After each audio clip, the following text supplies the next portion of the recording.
G'day viewers, how the devil are you? Hogs here, talking at you live from my own living room. A bit of an ego trip, isn't it? Sort of like Fidel Castro used to telecast from his bedroom to the nation every night. Only I don't wear pyjamas, so I'm sparing you that spectacle.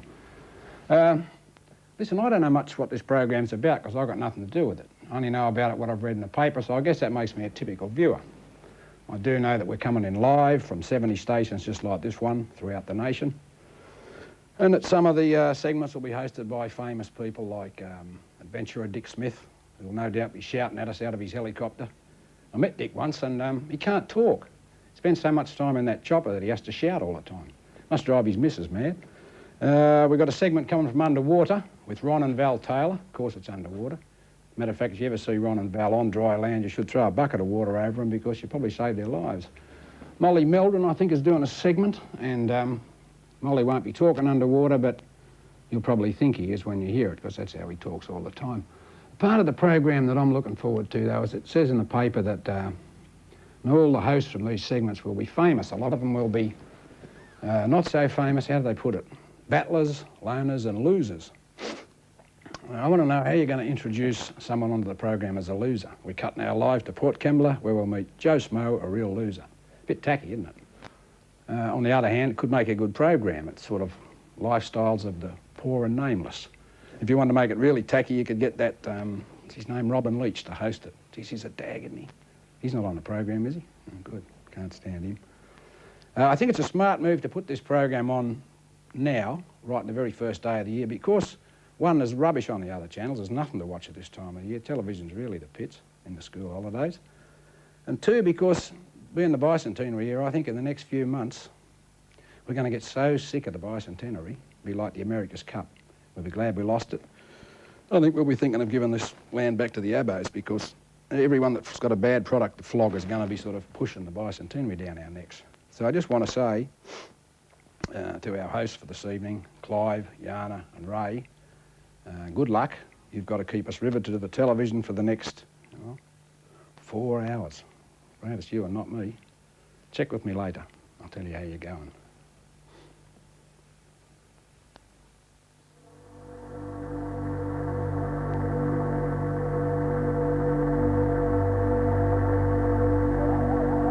Australia, the oldest Earth on Earth, formed over 4,500 million years ago. One of the world's 7 continents, but also an island, singular, self-contained. It starts near the equator and stops at the Antarctic, surrounded by 7 seas. The coastline is almost long enough to girdle the entire globe. 2 centuries have passed since the last great migration to Australia began. People have come from many parts to find a new life in an old land under the Southern Cross.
Back in 1848, The population of Australia, such as it was then, thought Europe was at war. Yes, for more than 3 weeks, because of some misunderstood semaphoring between sailing ships, our great-great-great-grandfathers, I may have left out a great or two there, our forebears thought there was a war going on. Back then, because of our isolation, news and information took the best part of 4 months to reach us. Now, of course, we take live news for granted. Who can forget Neil Armstrong's stroll on the moon and the exciting pictures we got back to prove that it was actually happening? Well, tonight, here's another history-making event. This is a telecast that will bring pictures, live pictures, from over 70 locations around Australia and the rest of the world. You'll see, for example, the first ever live pictures from the Antarctic, and we'll be crossing live to the cosmonauts aboard the Soviet spacecraft who are at this moment orbiting our planet. It certainly is the biggest live telecast ever undertaken in Australia, and possibly in the world. And for that reason, I'm using my very special voice. Have you noticed?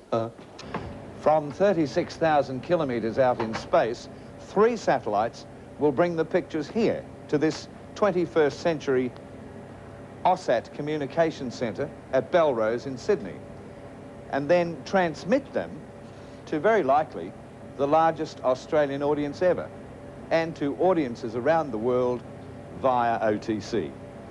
And of course, this is costing millions. I don't know what the others are getting. Telecom technicians have done all the groundwork, so to speak, in providing the massive network of cables that will link Australia for the next 4 hours. And technically, it all becomes possible through the vast resources of the ABC, SBS, and 9 networks, as well as all regional stations throughout the country. While the rest of Australia are still getting over Christmas and New Year celebrations, there are over 1,000 technicians, cameramen, production people, and presenters scattered all over the country, just waiting for me to shut up so that they can get on with the show. Well, I will, when I'm ready. Of course, there's no guarantee that it'll all go without a hitch either, but then this is live television at its most complex. And there's one thing I know a little bit about, and that's live television. Anything can happen, and most likely will.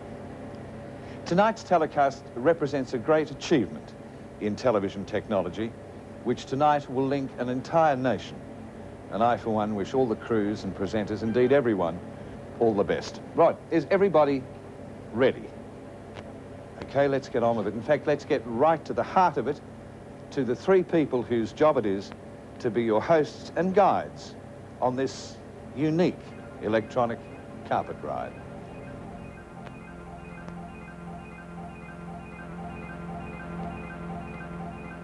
Thank you, Graham, and thank you to Hogs.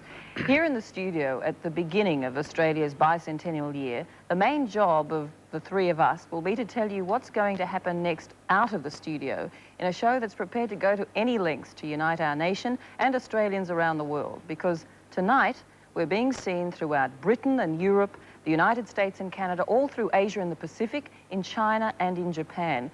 You're all in this. If you're in the audience, you're in the show. That was Jana Vint, a typical example of fine Aussie womanhood. Jana was born of Czechoslovakian parents. She grew up nourished by the Australian sunlight. And she's recently had a baby boy who might demand nourishment himself by the end of this program. Because tonight we're looking at 4 hours in the life of Australia, very much as it happens and wherever it happens. It's not a documentary, let me assure you. It's a glimpse of the rich tapestry of people and places, the characters and colour of this big country of ours. That was Ray Martin, handsome, intelligent, suave. A strapping Australian male, well qualified to be seen up there on your screens beside Jana to help guide this tremendous television occasion, which will go on so long that Jana's baby might well be old enough by the end of it to join us as co-host.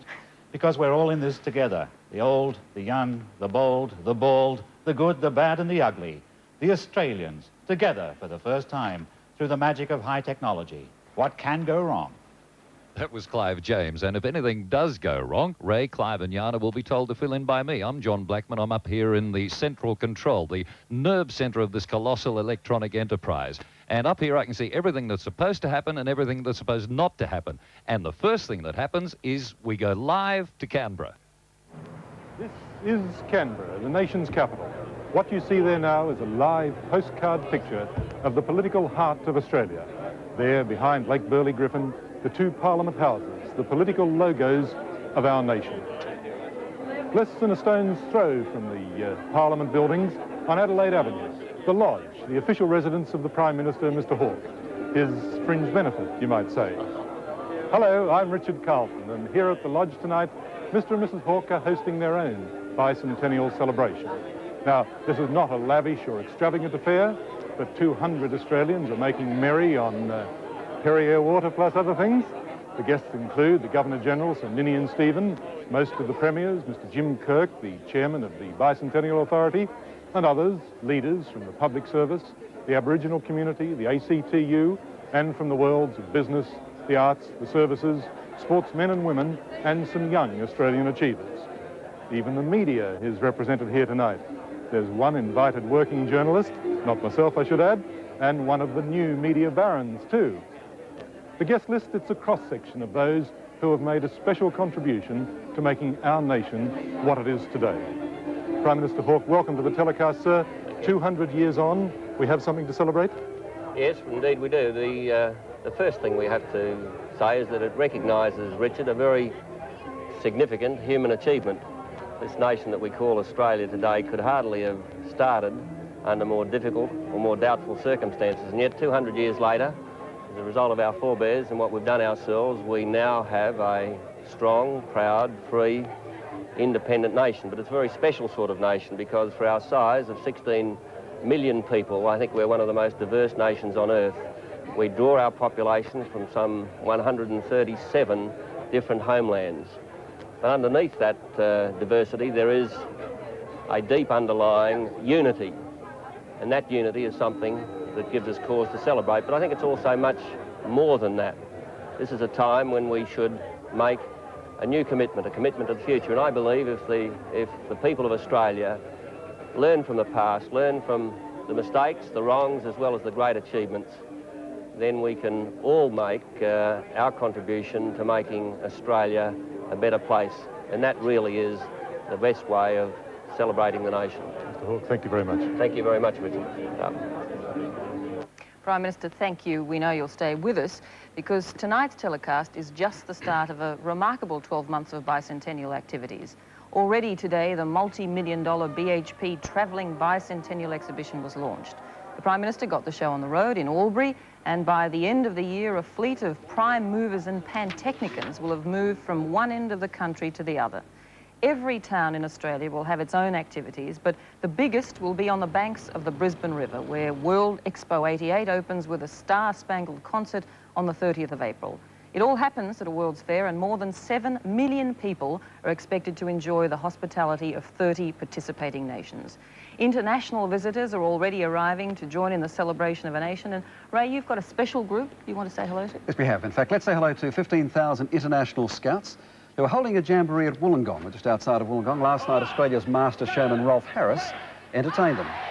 That's 15,000 woggles and one wobble board. Tonight, though, they'll be watching us live. There are not... Can't keep them down, can you? They're not 15,000, but there are 1,500 people involved in this jamboree telecast. Many of them are camping out to back of beyond. It's from the centre of Australia that our particular old scout, Philip Adams, puts our big bicentennial year into context. Well, I'm trudging through the red-hot sands of one of the few parts of the Australian landscape actually owned by Aborigines. This is Ayers Rock, once more known by its ancient name of Uluru. But if the history of human habitation is as this little rock to that rock, what's our 200 years of settlement? I suppose a few grains of sand. The return of Uluru to its traditional owners was a great moment in our modern history, albeit a controversial one. But it's hard to imagine a more spectacular symbol of reconciliation and respect. You know, perhaps the success of the cooperative management here at Uluru shows a better way for future relations between black and white Australians everywhere. And perhaps it's time for our young culture to start to learn a little from what is the oldest living culture on Earth. Australians represent just 1% of the entire human population. Aborigines about 1% of that 1%. But the smallness of their numbers, far from diminishing their importance, emphasises it, just as the significance of our tenure, 200 years versus 60,000, is by no means diminished by its brevity. And that's what this program is all about. It's an accounting, a trial balance, both sides of the ledger, of what's been achieved in a twinkling of history's eye. And let's go back a moment in time, and if you listen very carefully, you may hear the sounds of young America being forged, the rising angers that will erupt into the French Revolution, and the sounds of sailors at Portsmouth as the First Fleet prepares to set sail.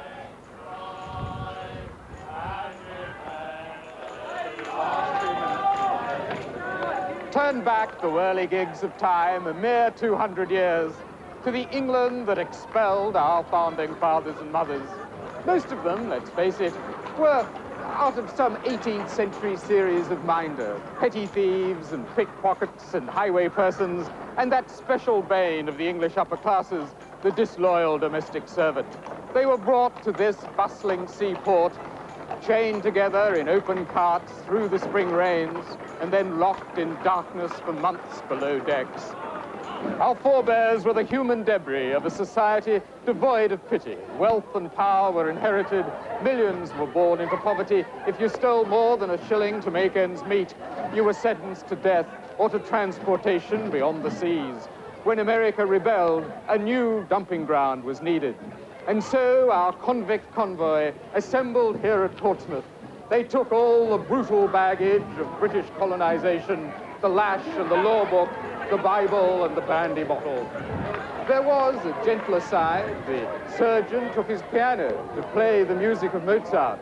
The chaplain took his cats and 50 printed lectures on the evils of swearing. There was one man, James Smith, who goes down as history's most incurable optimist. He actually stowed away aboard the First Fleet. And so the First Fleet set sail with the simple, rather squalid purpose of relieving the overcrowding in King George's prisons. No higher hopes were held for it here. Not a single newspaper bothered to cover its departure on a voyage to the place the Cook expedition had called Botany Bay. Well, Captain Cook may have named this area Botany Bay, but to the local Aborigine, the Eora, it was known as Kamei. It was here that the First Fleet made contact with Aboriginal Australia. And over a period of 3 days, 11 ships had sailed into this bay. Well, the Eora may have seen ships before, as foreign traders and explorers were said to have sailed off this coast in previous years. But would they have seen so many ships that seemed only be driven by the wind? They would have been more intrigued by the strangers that came ashore, with their pale skin and heavy jackets on such a hot day. The Eora, accustomed to sharing, had understood their signs and led them to water. There was nothing to fear. Soon they would move on. And in fact, the ships did move on. A short distance north of here. Where? Come here, I'll show you. This is the site of the first European settlement. 200 years ago, a lifestyle was established totally alien to the Eora. A lifestyle which was to change that of all Aboriginal Australia. Now, none of us can change the past, but we can build for the future. A future based on understanding. You see, Aboriginal achievement is like the dark side of the moon, for it is there, but so little is known. Yes, the white newcomers soon showed the black locals what civilization meant. It meant the cat o' nine tails. For the convicts, the colony at Sydney Cove was a nightmare, but at least it was open to the daylight. The blood dried, the flayed backs healed, and against all expectations, the atrocious punishment camp became the first of Australia's pleasant cities. In the Sydney of today, if you talk about an atrocity, some people think you mean the Darling Harbour monorail. The screams of the tormented seem far in the past, but 200 years is no time. That's the truly startling thing about our history. It's all been so sudden. A single language refracted through distance. The Australian accent is just an English accent, altered by a single journey. And now, through space, the journey takes less than a second. Her Majesty, the Queen. On the occasion of this first day of Australia's bicentenary, my thoughts are very much with you. Only 200 years ago, following epic voyages by Britain's great navigators, the seed of European culture was sown in Australian soil. You have blossomed from those days into one of the world's most tolerant democracies. It is a truly remarkable story, and one in which I share your pride. But with the pride and celebration comes a great responsibility. Other nations look to you as a young and vigorous country for the fruition of great promise. In this year, as Australia celebrates, you will reflect on the past, but also direct your thoughts to the future, to the many roles as a nation, your culture, your heritage, your resources, and your contribution through all those spheres to the exciting world of the 21st century. Prince Philip and I are looking forward very much to joining in the celebration of the bicentenary when we come in April. Until then, from my family and from my larger family, the Commonwealth throughout the world, happy birthday, Australia. Whether you call it the smallest continent or the largest island, Australia is a very big piece of the world. Distance is what Australia has got a lot of. The sun shines in the east 3 hours before it shines in the west. There are 3 main time zones across the country, and we'll be switching back and forth between them from minute to minute. We'll be going everywhere. The Terminator, the line between daylight and darkness, is crossing the northeastern seaboard about now. Moving west at 1,000 miles an hour, the line of darkness will take most of this program to cover the country. We'll shed our modicum of light in step with the advancing night. Wasn't it Byron who said that? I don't know, Clive, but while we think about it, why don't we take a break, after which we'll return on our live journey throughout Australia.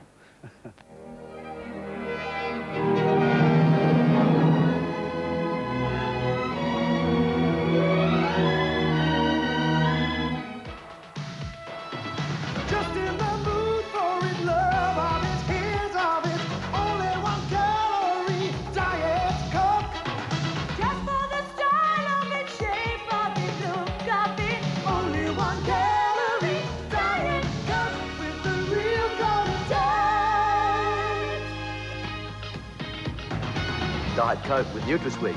Just have a taste of it, tastes even better. Diet Coke! Tricia had plans to expand, but not much cash. Who backed her? We did. That's the spirit. And Rob and Julie found that friends can turn dreams into reality. Friends at the R&I. That's the spirit. The Red Cross needed wheelchairs. The R&I came through. That's the spirit. You see, every dollar you invest with us stays right here in WA. Would you want it any other way? That's the spirit. And because you think we're okay, we have more dollars to go around for all kinds of worthwhile ventures and causes. For you. After all, it's your bank. That's the spirit. Which bank cares 100% about things close to home? Certainly not the new boys. For decades, we fostered a winning spirit. The spirit of WA. We put you first. That's the spirit at the R&I. What is the average West Australian doing for the bicentenary? I'm finally putting shade net on the pergola. Only $2.40 a metre from Bunnings. We've just finished decorating our bathroom. That crepe pastel basin tap set was only $99 at Bunnings. This new Bosch all-purpose saw from Bunnings will keep me occupied. At $229, it'll do just about anything. For more bicentennial activities, look in the Bunnings Summer Catalogue. Well done, Australia. You're watching Australia Live on the first big day of Australia's bicentenary celebrations. Well, why don't we go north now? As far north as we can go, in fact, to the Torres Strait Islands. Living up here is our other black population, quite distinct in language and culture from our mainland Aborigines. They're Queenslanders that most Southerners hardly ever get to know. Tonight, our cameras are on Thursday Island, which is next to Friday Island and Wednesday Island, suggesting that someone on a sailing trip may just have named them as he went. Some say it was Captain Cook, others claim it was Bligh. I can't believe this is my next... Well, Jana, if it was Captain Bligh, he was fairly short on imagination. Actually, getting to Thursday Island is a bit of an adventure because after Cairns, there's a 3-hour trip in a light aircraft, and that's right up the spire of Australia, up the Cape York Peninsula, until the very end, the northernmost tip of Australia you see out of the corner of your eye. In fact, if you were mad enough to brave the crocs and the sharks, you could actually swim the 20 kilometres which separates Cape York from Thursday Island. Actually, what separates islander Australians from other Australians is their deep Christian belief. Most Australians say they believe in God, but surveys show that 18–20% go to church regularly. We're here, the islanders go to church every Sunday, 8 out of 10, which is the reason why we're here at the Anglican Cathedral on Thursday Island. Jana, I'd like to introduce you now to the only Torres Strait Islander bishop, Bishop Kawami Dai. Bishop, how do you do? Good. Welcome. You're going to have a very large congregation tonight. You lead the way.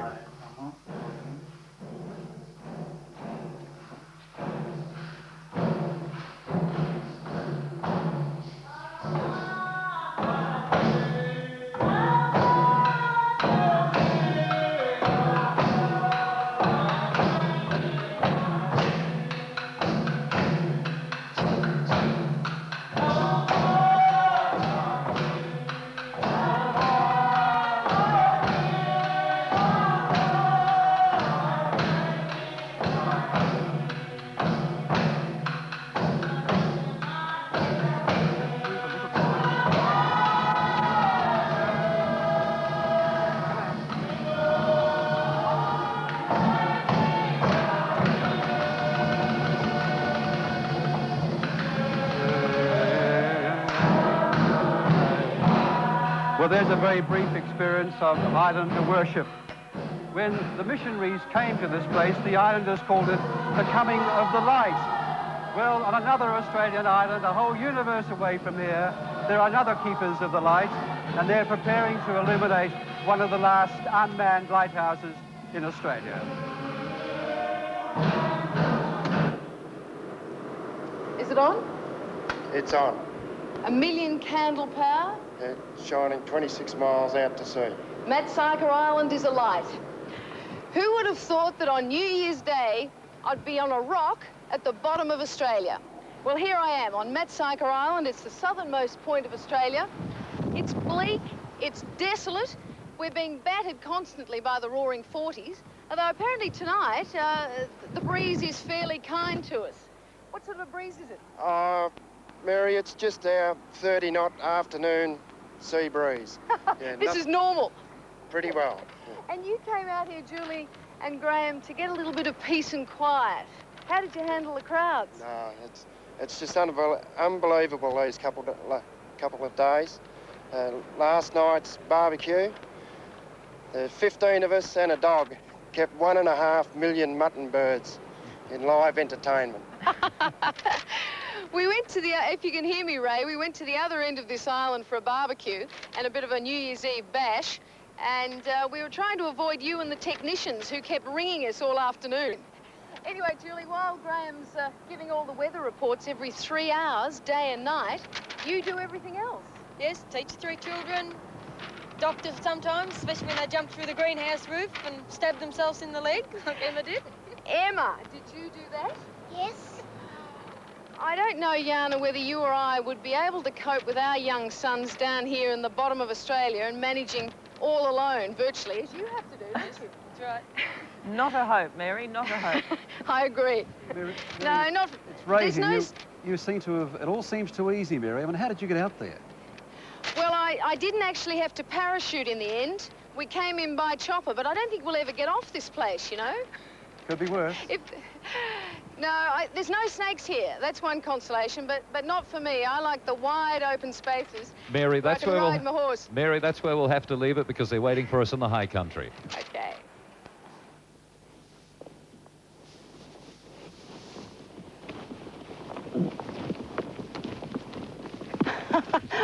Nearly got you. Welcome to the magnificent high country of Victoria. And I tell you what, we're pretty lucky to be here. G'day, I'm Mickey de Stoop, and well, the reason we're very lucky to have even made it here at all was that yesterday we were battling with 30-degree heat, would you believe, on this ride, all my friends and I.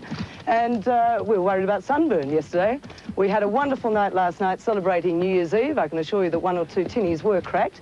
And then at about 4 o'clock this morning, down she came in buckets. You've got no idea what the weather's been like up here in the last 24 hours. I must say, actually, all the tents held up very, very well. But the most extraordinary thing about this country is that really this morning we thought it could snow. And it does happen up here on this part of the Great Divide. I mean, it has been known for snow to happen on Christmas Day, in fact, over on the Dargos. This is real man-from-Snowy River territory, it really is. It's cattleman country.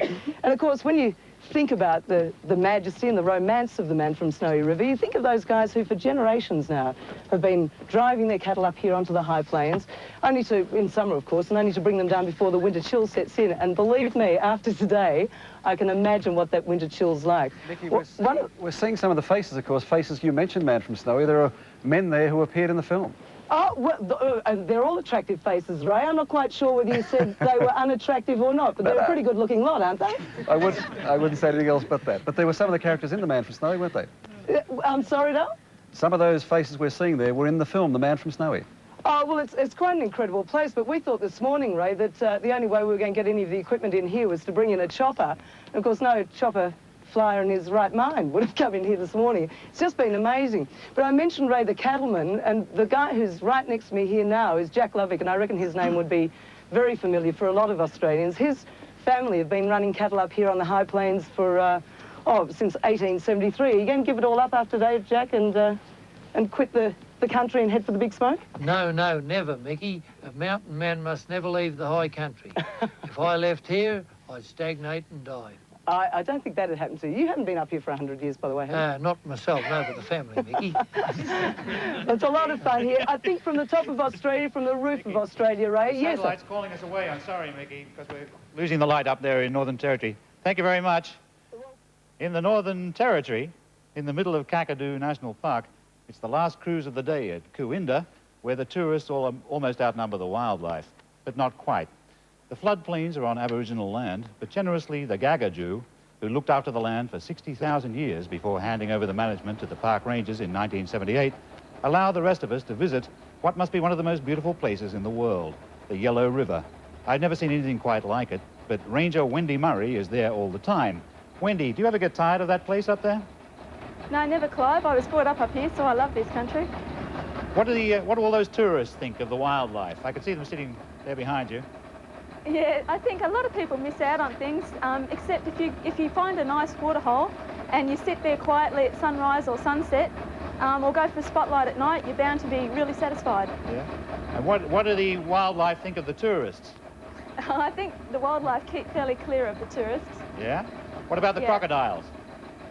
Oh, the crocodiles are fairly wary of tourists also, but if tourists are in the way, obviously they'll do anything to get out of the way of them. Is that Reg's Joy I see up back in the boat there? Reg, is that you? That's me, Clive. How are you today? I'm fine. Reg, do you think you can consider cutting your engine and drift a bit so we can talk to you? Yeah. Just a sec. Reg, how many species of birds have you got altogether up there? 276, Clive. And 276. And can you recognise them all? Most of them. What was that one you showed me with the long toes that runs along the water lilies? What's that one called? A comb-crested jacana, or the lotus bird. Look. The water looks much higher now than it was when I was there. Yes, the water has come up. We've just started into the wet season. Do you get more birds and animals there when the water's high or less? Most of the birds, some of them do migrate. The rest go out on the rookeries to breed, to Clive. Yeah.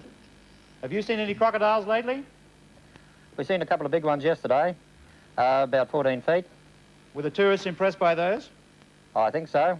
They all hung over the side and took photos. They hung over the side when a 14-footer was around? Well, just speaking tongue-in-cheek there, Clive. Have you ever lost a tourist? Not yet. OK. Reg, we better leave it there. And Clive, Clive, you thought of growing a beard like Reg's? That's a beauty, isn't it? It's a beautiful beard. And Reg is a fantastic man. And Wendy, they're great rangers. They look after that place wonderfully. Conservation is what they really do. It is a fabulous place. Let's leave Kakadu and go west, old man, to Scarborough Beach, where the sand and the surf are alive with rippling mussel and zinc cream and windsurfers. And the surf lifesavers are practising to surf lifesave.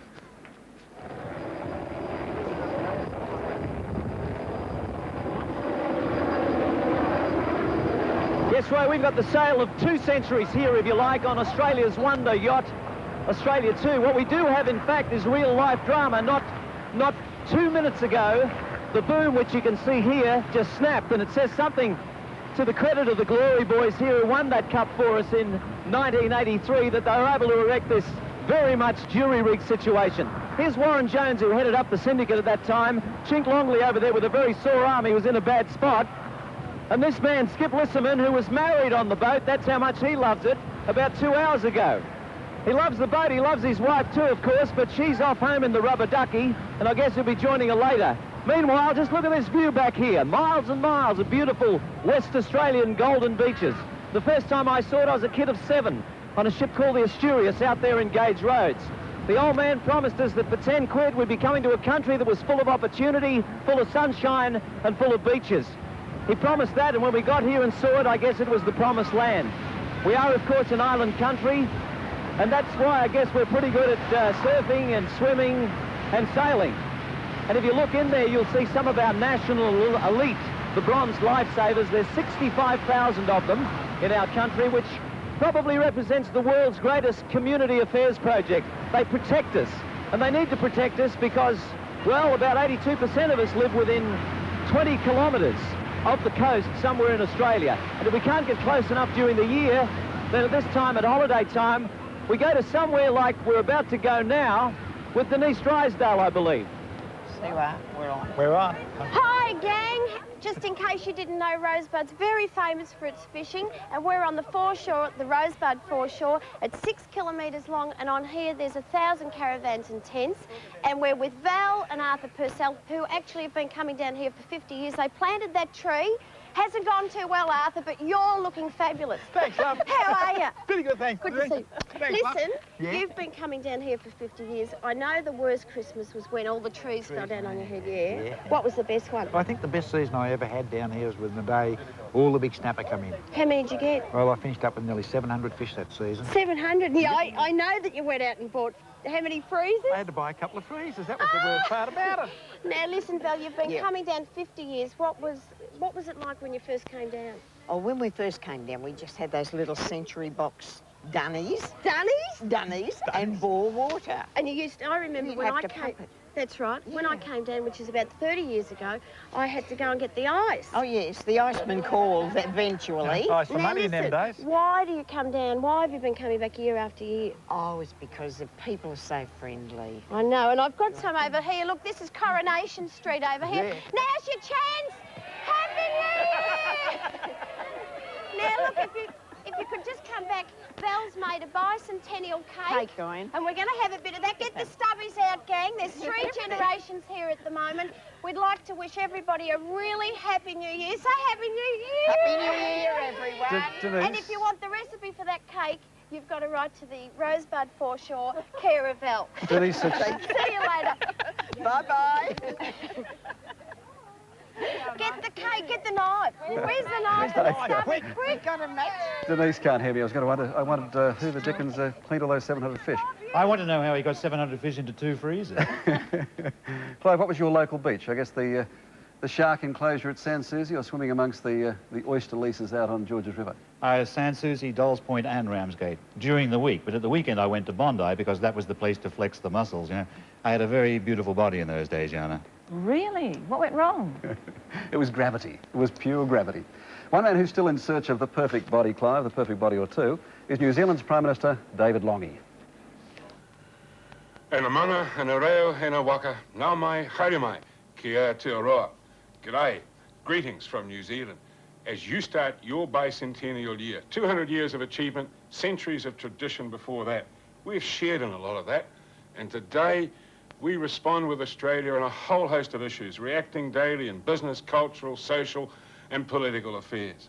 And New Zealand rejoices in the closeness of its relationship and its very close physical proximity. And so as you begin your landmark year, the best wishes of the people of New Zealand go with you. Tēnā koutou katoa.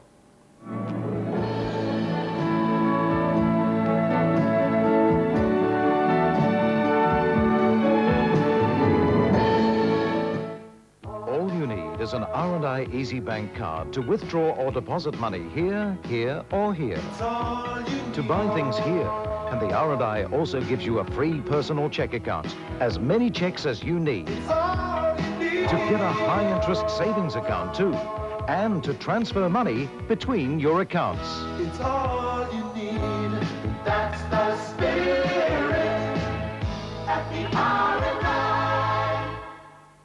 Hi, I'm Terry Wallace with the first ever annual Holden sale in Bunbury. I've new Holdens for just $11,490. You'll save hundreds on Barina, and I've Astra for just $12,990. Chimera for just $14,490, and six-cylinder Commodore for just $16,990. So remember, if you're about to buy a new car, don't sign anything until you've seen me, Terry Wallace, the Southwest leading Holden dealer, Bunbury. What's the West's best-kept secret?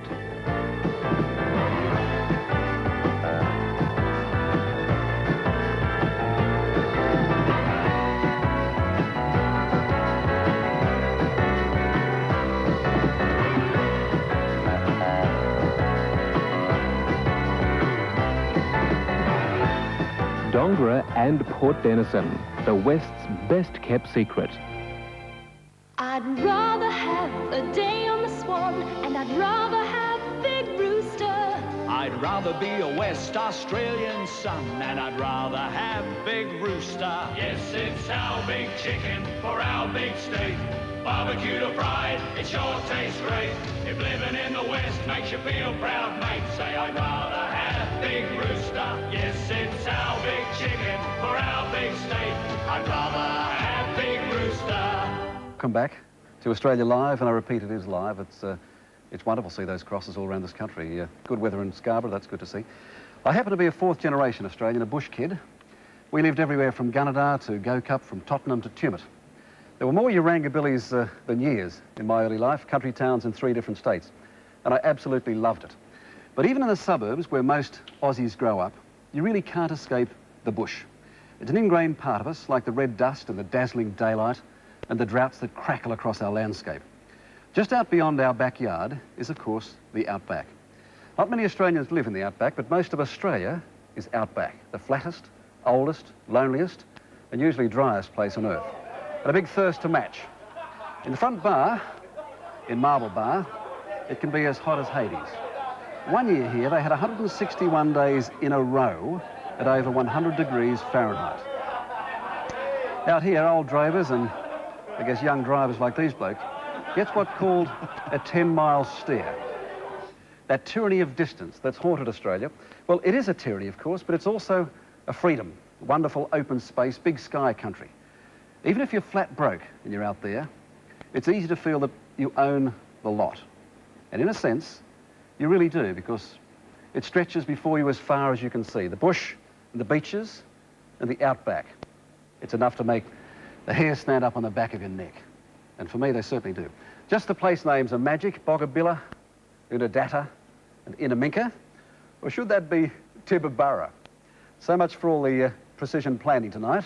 It's a good job. We have explorer, adventurer, and publisher of Australian Geographic, Dick Smith out there. Dick, can you hear me? Hi. Yes, Ray, how are you? It was supposed to be Inaminka, mate, but we finished up somewhere else. That's right, I'm just approaching Milparinka. I'll show it up front there. Hold on, sorry about the exposure. This is sort of a home movie, as you can understand. But that's Milparinka. It used to be a town of 3,000 people 100 years ago in the gold rushes. It now has a total population of only 5 people. Now that's, it's somewhere between Tibooburra and Inaminka, I take it? Yes, we're about, around about 1,000 miles, I would say, well, 1,000 kilometres from the coast. We're just south of Tibooburra in the very northern corner country of New South Wales. Magnificent area. It's this dry area, the land of contrast, of droughts and flooding rains. And we've just had the flooding rains. They delayed the AusSat truck. In fact, it was bogged down to the axles. That's the truck. We can see the white object over there in the middle of the ruins, I guess. Yes, yes. I'll just show you. These are the old ruins of the... Just let me come up on here. That's the old ruins of the old schoolhouse. Just along here is the jail. There's the jail and the AusSat station, modern and old-fashioned. And below me, coming around, is the Milparinka Hotel. Now, I don't know if it's in the Hilton chain, Ray, but it's only $18 a night, so it mightn't be. But by crikey, the service is as good as any Hilton. It's really wonderful. I hate to say it, Dick, was that the outdoor dunnies we saw? Yeah, well, coming up, the 2 little white things are the stereo dunnies. Now, that shows you the social standing of Milparinka because it's got both male and female dunnies. Of course, the Americans would call them restrooms, but they're not very restful here because it's over 130 degrees Fahrenheit inside those dunnies at the moment. A very different, Dick, too. This is the same chopper, of course, that you took up to the North Pole. Yes, I was at the North Pole in last April at minus 38 degrees centigrade. At the moment, in the cockpit here, it's pretty hot. It's plus 43 degrees, so it's incredible. By the way, I'm just going to show you where the control room is for the AusSat station. It's underneath. The Channel 9 guys and the AusSat guys are actually underneath the truck there. Incredible. There they go. It is great stuff. They're great pictures. The first rains in how long, Dick? First rains in, well, it's around about a year, but it's the first Christmas rain for 10 years. First Christmas rain for 10 years. They're wonderful pictures, Dick. Thank you, and thanks everybody there. It's fantastic. Thank you for that. Wonderful. Whichever place you're in. Right now, is that amazing? He's still there. We're going down amongst the grapes in the lush Barossa Valley down south. We're about to go flying once again. Oh my God. Oh, we've just taken off from Peter Lehman's winery in the Barossa Valley, and I'm absolutely terrified. I haven't had a chance to do this before. The weather's been too bad. But we finally made it. Jana, have you ever been up in a balloon? I have never been up in a balloon. Tell me what that view is like. Well, it looks very much like Germany, which isn't surprising because in 1842, a small group of German Lutherans settled here. Now, they didn't have a clue about winemaking, and yet they took a chance, and they've established an industry that today is a multi-million-dollar empire, and it produces a third of Australians' wines. And look at that view. Have you had a taste of any of that yet, Tricia? Oh, just the odd tipple, you know. You can't say no to Peter Lehman. Anyway, by the way, Jana, did you realise that there were 9 Negroes on the first ship that sailed into Australia? No, that's something else I didn't know, and I'm sure a lot of other people didn't know. No, and the other thing was that Australia's first bushranger was the West Indian John Caesar. I say that because my background's West Indian. And, you know, it's amazing that a few years after, not so long ago, black people weren't allowed into this country.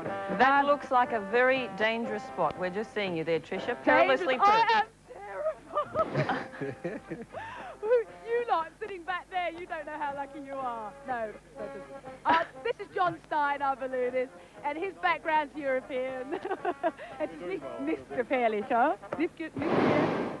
That's the burn-off. Well, you know, immigrants have made Australia what it is today. You know, if you look at the scenery here with the little towns and the vineyards and everything, you know, Australia's whole lifestyles, everything about the country has been made by immigrants. Tricia, that looks fantastic. I hope you get another taste of the good stuff. We're going to have to leave you now because I think Newcastle is waiting for us. Okay.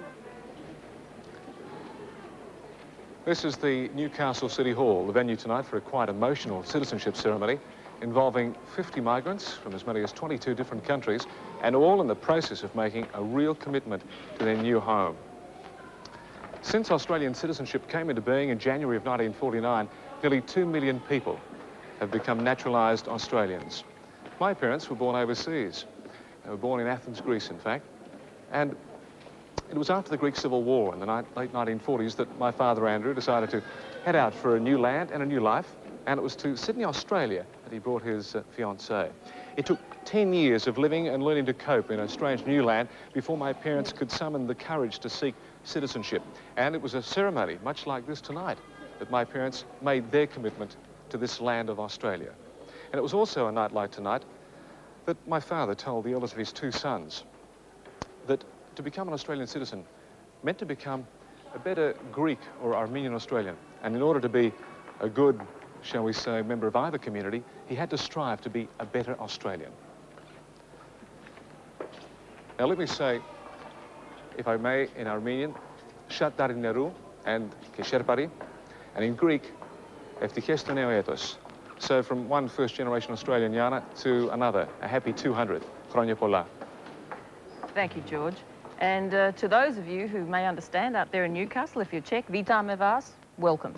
But we weren't always tolerant of people who spoke languages like George's Greek and Armenian or my Czech. We didn't always welcome them with open arms. I vividly remember as a little girl being told by a local when chattering to my father in Czech that WOG languages were unacceptable. Even today, there are those who would stop non-English speaking migrants coming to this country. Well, maybe they should stop and reflect that we are quite literally a nation of immigrants.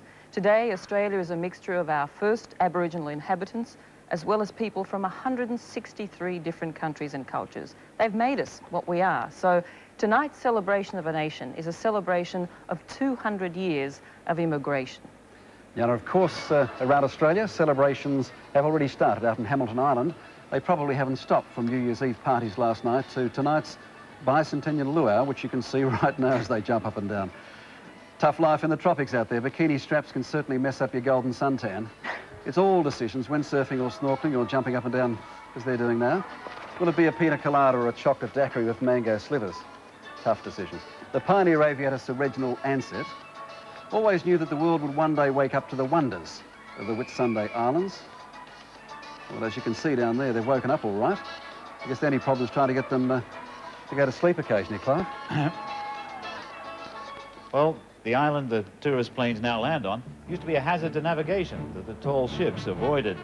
The tall ships were the 747s of yesterday, except that economy class now is better than the captain's cabin was then. But the tall ships had a lot of style. After sailing from 16 countries, they're scattered around several Australian ports tonight, enjoying a round of Aussie hospitality that might well constitute the biggest hazard their brave crews have ever faced. Woo! Okay. Thank you, Clive. Well, I tell you what, here we are just northwest of Brisbane. It's a place called Ferny Hills, and we're at a wool shed. And all the young locals around here have been the hosts to the young people, that are the adventurers that have come from the tall ships. Not a very good dance, am I? The tall ships from South America, Oman, and America itself. And they've had a great day. We've had sheep shearing, we've had dog trials, and now we're having this hootenanny. I tell you what, when I used to be a boy, before I got into the rock industry, I came from the Mallee in Victoria, and it wasn't being in the rock industry, it was sort of like, you came and did this sort of thing. It was a great night on a Saturday night. So from everyone here, I found a friend. Come here, Max. Come here, Max. So from all of us, from Ferny Hills, from Oman, from South America, and from America itself, and all the locals, we wish Australia happy birthday to you. Happy birthday to you. Happy birthday, Australia. Happy birthday to you. G'day everybody. Well, I wish I was on the ground with that ram. I've cracked it for a ripper tonight. I'm up here in one of the Victoria Police helicopters and I'm scared of heights. But we're in the safe hands of Constable Sam Houston, who's on duty overlooking Melbourne this evening. Sam, you were up last night for New Year's Eve. How did it go? Well, the pouring rain put a damper on the celebrations. It was a quiet night. That's true. It was a wet one in Melbourne last night for all the people. It's significant we're here because next week the Victoria Police celebrate their 135th anniversary. Let's take a look at what's happening down below. Melbourne at the moment is playing host to the tall ships, just like the ones you saw in Brisbane. There'll be 68 here all up. We counted 41 as we've been hovering around, and our cameraman nearly fell out before doing it. It looks quite spectacular down there. Thousands of people are taking advantage of the festivities. There's a stage set up and a carnival happening. That's where Bob Hawke was last night. He celebrated New Year's Eve and counted in the New Year, so to speak. John Williamson of True Blue fame will be playing down there a little bit later on tonight. It's a mighty sight. The skyline of Melbourne's over there. When you think about it, 150 years ago, there were just a few tents, just like the house that I live in now. Anyway, being New Year's Day in Melbourne, welcoming the tall ships, most of our best yachts have gone to our southernmost port, and that is 21 years older than Port Melbourne. Thanks, Greg. Well, that's true. You might notice, in fact, that the further south you go, the lighter it gets, which is just as well, because now is the perfect time, we hope, to look at the Derwent River and Hobart, bathed in that beautiful summer twilight. And at Constitution Dock tonight, there is a lot to celebrate. Not only the Bicentenary, but the end of the Melbourne to Hobart and Sydney to Hobart yacht races. For these boats, Hobart is the end of their ocean voyage, but for the members of the Antarctic Division, it's the starting point for the ships that carry them to Australia's southernmost bases. And we'll be visiting one of those bases later on, a few surprises there. But now, from the smallest capital to, Ray, the world's largest city. Yes, believe it or not, Mount Isa. The Isa is, strictly speaking, the biggest city in the world. Have a look at that picture. Oh, as the sun goes down. That's an area, Mount Isa in central Queensland, could fit London, Mexico City, New York City and Tokyo quite easily within its boundaries. With a population of 27,000, isn't that a beautiful sight? Most people in the Isa work or service the mine, the biggest silver, lead, zinc and copper mine in the world. Simply never shuts down, 24 hours a day. So not everybody is celebrating tonight. Some of us have to keep the country running, don't we, Jonathan? They may, that's right, Ray. It may be celebrating all over Australia, but down at Mount Isa, they're making a lot of noise and they're working. Jimmy, what are they actually doing? These are mining silver, lead, zinc here. Listen, I'm going to go over and see them now. Happy New Year. It's noisy. We'll go over and see what's happening. Oh, guys. It's noisy. Come on. We'll get them to stop. Just cut it off for a moment, please. Yes, we're here at Mount Isa, and of course, the rest of Australia is celebrating, but these guys are boiling hot under here. This is Bob and Big... How are you? Good, mate. Yourself? Listen, how come you guys aren't upstairs celebrating with the rest of the world? This is our normal rostered shift. Yeah. Normal day for us. What are you actually mining down here? Copper, silver, lead, zinc. And you must get good money for working on public holidays. Oh, yeah. You going to come upstairs later on and maybe have a drink with us all? I'll have a few, I think. Listen, it's boiling hot down here, and I know that Ray and everyone else really wanted to come down because it's so much fun here in the mines. But you guys actually don't wear any underwear. It's we're not wearing any knickers at all. No knickers. We won't tell anyone. It's a bit of a secret.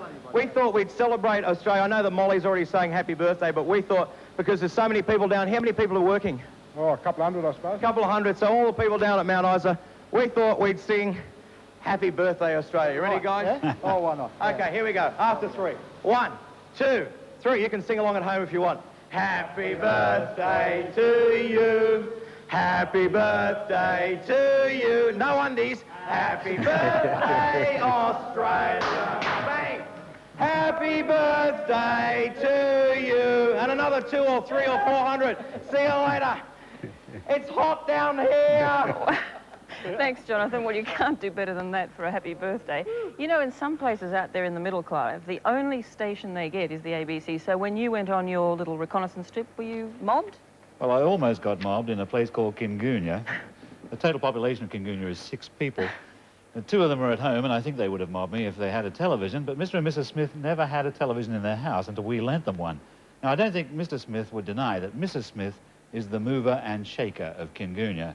Mrs. Smith, known throughout the area as Smithy, has very decided opinions, and she may well have decided not to participate in the bicentenary after all. Our camera's going into the house looking for her now, and I hope it won't have too much trouble finding her. She may have decided to just duck out of the whole event.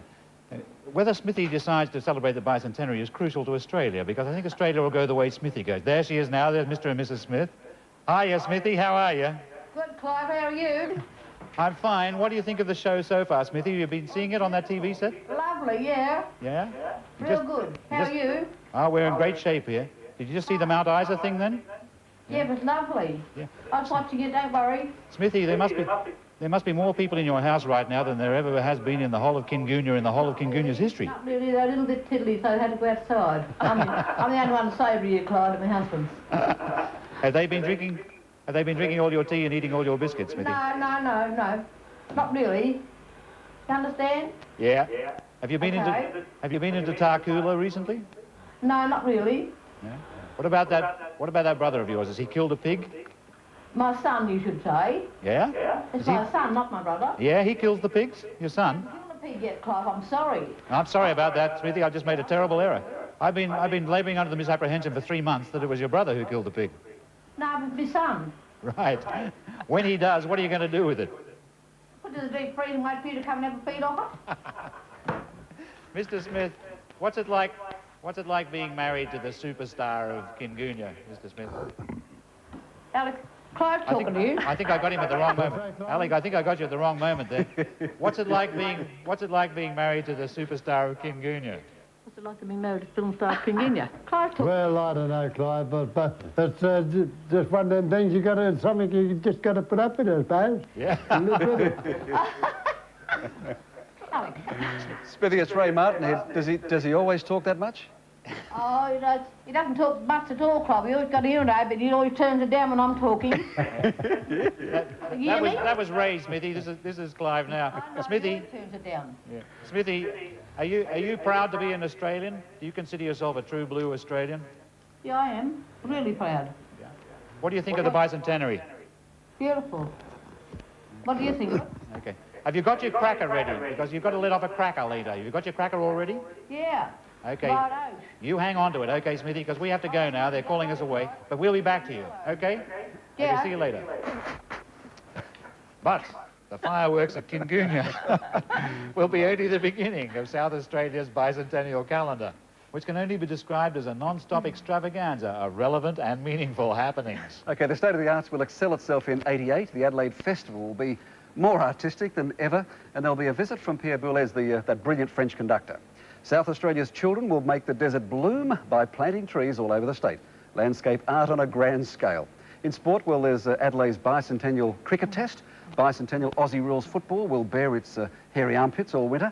And there'll be a bicentennial turbocharge at the end of the year at the Adelaide Grand Prix. Now, that'll be the biggest motorsport moment since Clive James finished 19th, I think it was, Clive, in last year's celebrity race.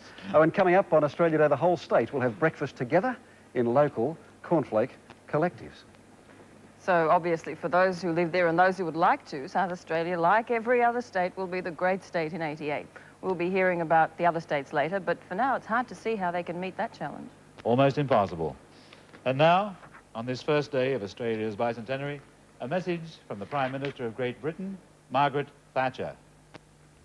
On New Year's Day, many people in Britain are thinking of their relatives and friends in Australia.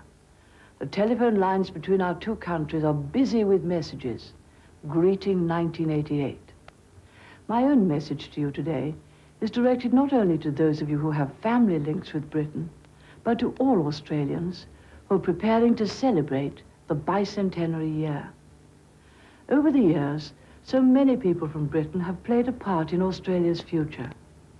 Bicentenary year will bring many reminders of our shared history and experience and the shared aspirations of Australian and British peoples. We may sound a bit different from each other these days, but we still speak the same language in every sense of the word. We've built a vigorous and healthy new relationship on the foundations of our long-standing ties. From Britain, I send greetings to you all at the opening of this bicentennial year. I salute the indomitable spirit which the Australian people have shown throughout the past 200 years. And I'm sure that same spirit will continue to inspire Australia in the years ahead. Happy birthday, Australia.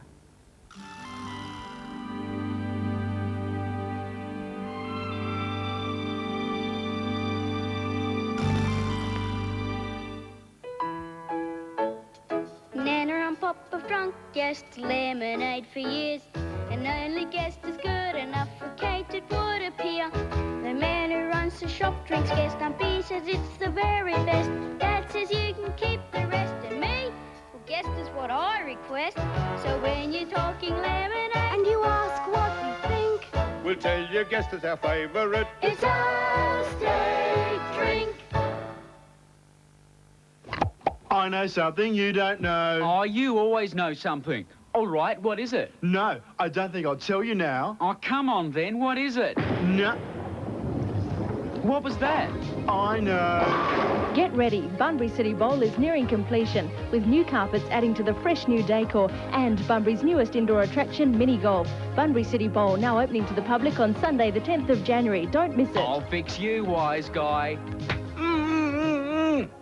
With or without sauce, I'm asking you. When you taste Kentucky Nuggets, what do? You go, ah! Kentucky Nuggets. Ah! Kentucky Nuggets. Kentucky Nuggets. Kentucky Nuggets. Kentucky Fried Chicken makes them taste so good. You go, ah! Those 11 herbs and spices really make a difference. Sure do, baby. Kentucky Nuggets from Kentucky Fried Chicken for the special taste you can't replace. Kentucky Nuggets. What is the average West Australian doing for the bicentenary? I'm treating my lawn to this Hardy Pope 4-station sprinkler timer. Only $99.95. From Bunnings. We're decorating our new extension. 4-litre cans of Dulux are only $29.95 at Bunnings. Ouch. I'm building some shelves. This Wilkinson sword, tenon sword from Bunnings at $9.95. It's a great help. For more bicentennial activities, look in Bunnings' catalogue. Well done, Australia. Welcome back to Australia Live, and even Mr. and Mrs. Smith would be ready to consider leaving Kingunya for a day or two on the fabulous Great Barrier Reef, where the marine life ravishes both the eye and the stomach. Let's see how Darryl Summers is bearing up under the pressure of untold luxury. Yes, bearing up's lovely, Clive. I think you've got to bring a lot of money to these islands, otherwise you end up in the kitchen with your bigger boy Stilo soap pads. This is Paulo. Paulo, say hello to your mum back home. Ciao, Mama. Isn't that lovely? What a shame we don't go to Italy. However, I'm here in the kitchen at home, and just really to give you the drum on the updating of our catering to tourism. It's going through a boom time at the moment, and whereas years ago you'd get probably a roast beef sandwich and a burnt scone, now you can get all of these wonderful exotic delights like this one. Typical Aussie dish, this one? It is indeed. Lovely. Just let me have a taste of that.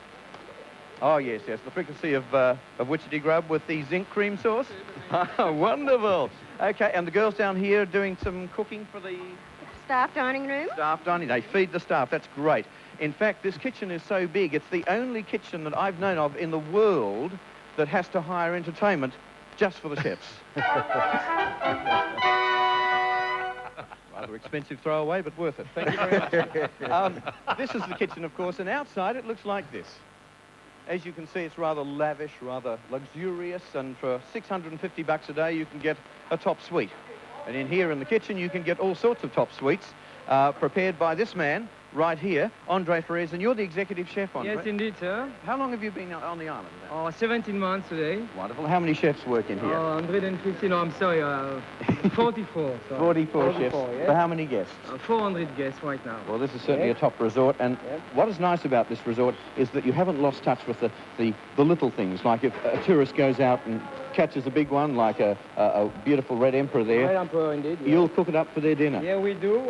Do you have mine at all We that do I for caught the customer, today? even for I yourself. caught one We did this cook afternoon. you catch today. In fact, it's just here right now, sir. Oh, beautiful. Nothing like going out on a sight gag. Thank you, Andre. We'll phone you, don't you phone us. This is wonderful here, but a lovely sight is the side of Val Taylor in Townsville being attacked by fish in a fish tank. And these little kids in the foreground are having a look at Val at the moment. Are you there, Val? Yes, I'm here, Darryl. How long have you been in the tank, Val? Yes, I'm having a wonderful time down here. The fish are beautiful. They're all my friends. They don't sleep? Well, we've woken them up. Fish normally sleep at night. They don't close their eyes like land animals, but they do go to sleep in the corals. However, we've woken them up with our lights. All right. They think it's daytime. You can explain some of the fish that are swimming around you, perhaps? Well, this little fellow I'm pointing at, he's a featherfin and there's plathats. And here's the red emperor, who you were saying looked very nice on a platter. Unfortunately, most people think fish are only things to eat. How are you able to talk and breathe at the same time? I'm quite fascinated. It's extremely difficult. Yeah, well, I mean, you have to breathe, of course, but to talk underwater is quite astounding. Well, I've never done it before. It's very unusual. I'm sure it's you a special mask that I have. Yes. Well, it could be very handy. Oh, what is that sometimes. thing? What is that fish? That big fish there, that's a platat, or a batfish. Yeah. You watch. The only place in the world where you can hold up a bit of fish in your fingers and have a wild animal come and take it is underwater. You couldn't go into a forest and do this. Couldn't. All these fish come from the Great Barrier Reef. Yeah, Darryl. Darryl, what's that huge animal in front of her there? Is that a clam? That's a clam. That's a great big giant clam. And they're not dangerous. Look. Oh. We have to leave her there in prison because, Darryl, the satellite's calling us away. But thank you very much. That was brilliant. Bye, Darryl. Thanks, Clive. Fantastic, actually. Great pictures. You know, I'm sorry to say that I've never been there. Have you been to the reef? It is fabulous. I couldn't figure out why Darryl got the caviar and she got the clam, that's all. I have it. It's one of the 7 great wonders of the world. Clive, have you been there? Well, I've never seen the actual reef myself, but Queensland is more than just coral. The crabs may be doing close order drill on the Barrier Reef in preparation for the big year, but that's only the merest hint of what Queensland has to offer in its bicentennial calendar, which can only be described as a glittering arcade of things to see and do. Well, as a tribute to the inland pioneers, the Stockman's Hall of Fame will open at Longreach. The Hinkler Air Race is restricted to people who can fly aeroplanes, but the rest of you can watch. Brisbane's Advance Australia Fair celebration will last 10 hours. Now, that's 6 more than this program. In a shower of sequins, Queensland will host the Ballroom Dancing International Championship.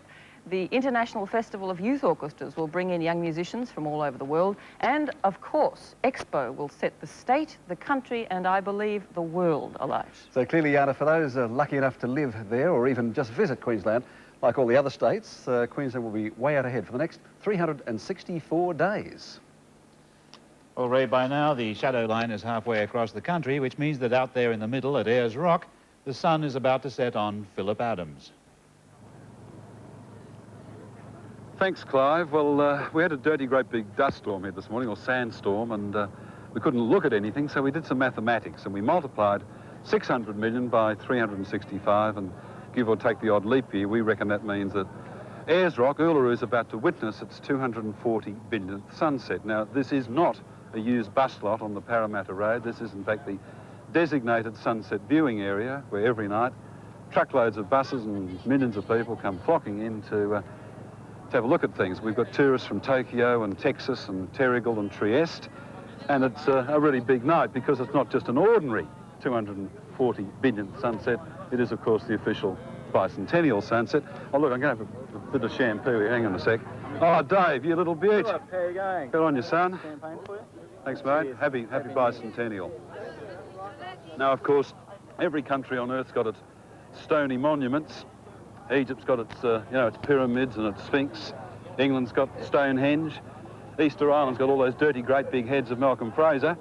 And they carve pictures of the portraits of the presidents and the flanks of Mount Rushmore.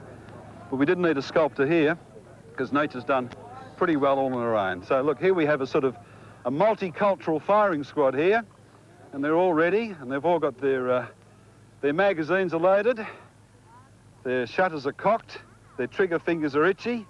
Are you ready? No way! You'll have to do better than that. The Queen is watching. No way! Okay, the great moment approaches. Ready, aim, fire!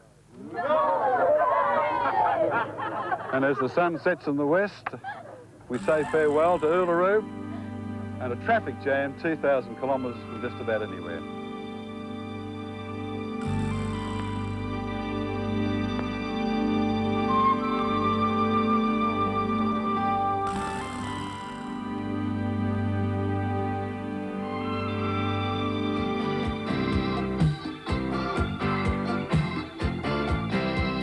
Lucky to be an Australian.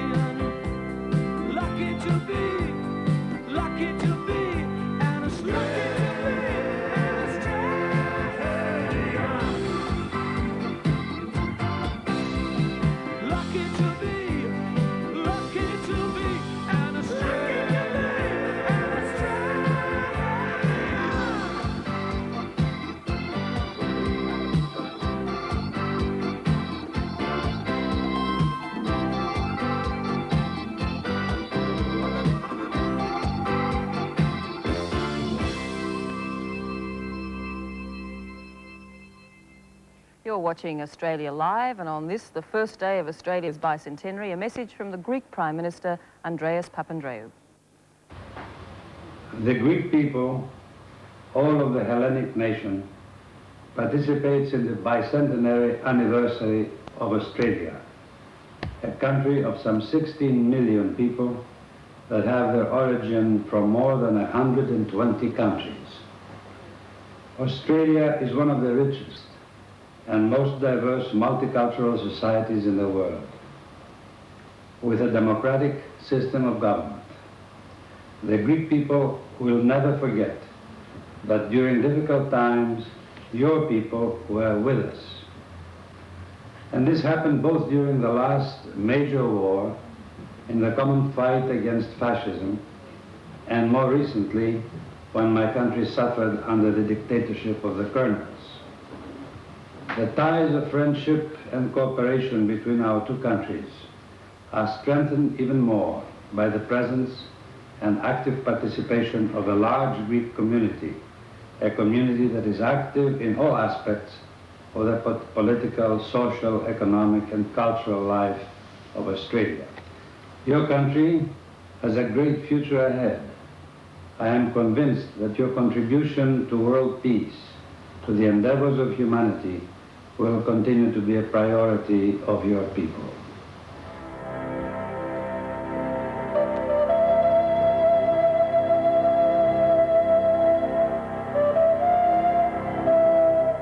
I'd rather have a day on the Swan, and I'd rather have Big Rooster. I'd rather be a West Australian son, and I'd rather have Big Rooster. Yes, it's our big chicken for our big state.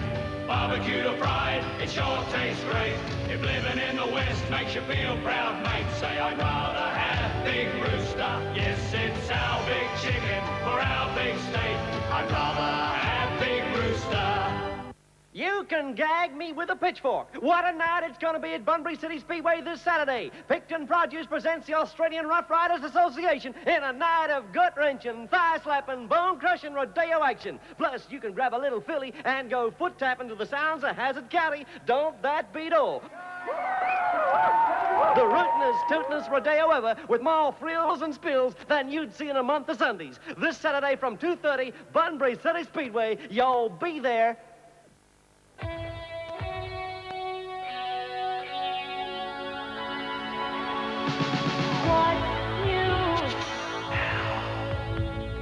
What's next?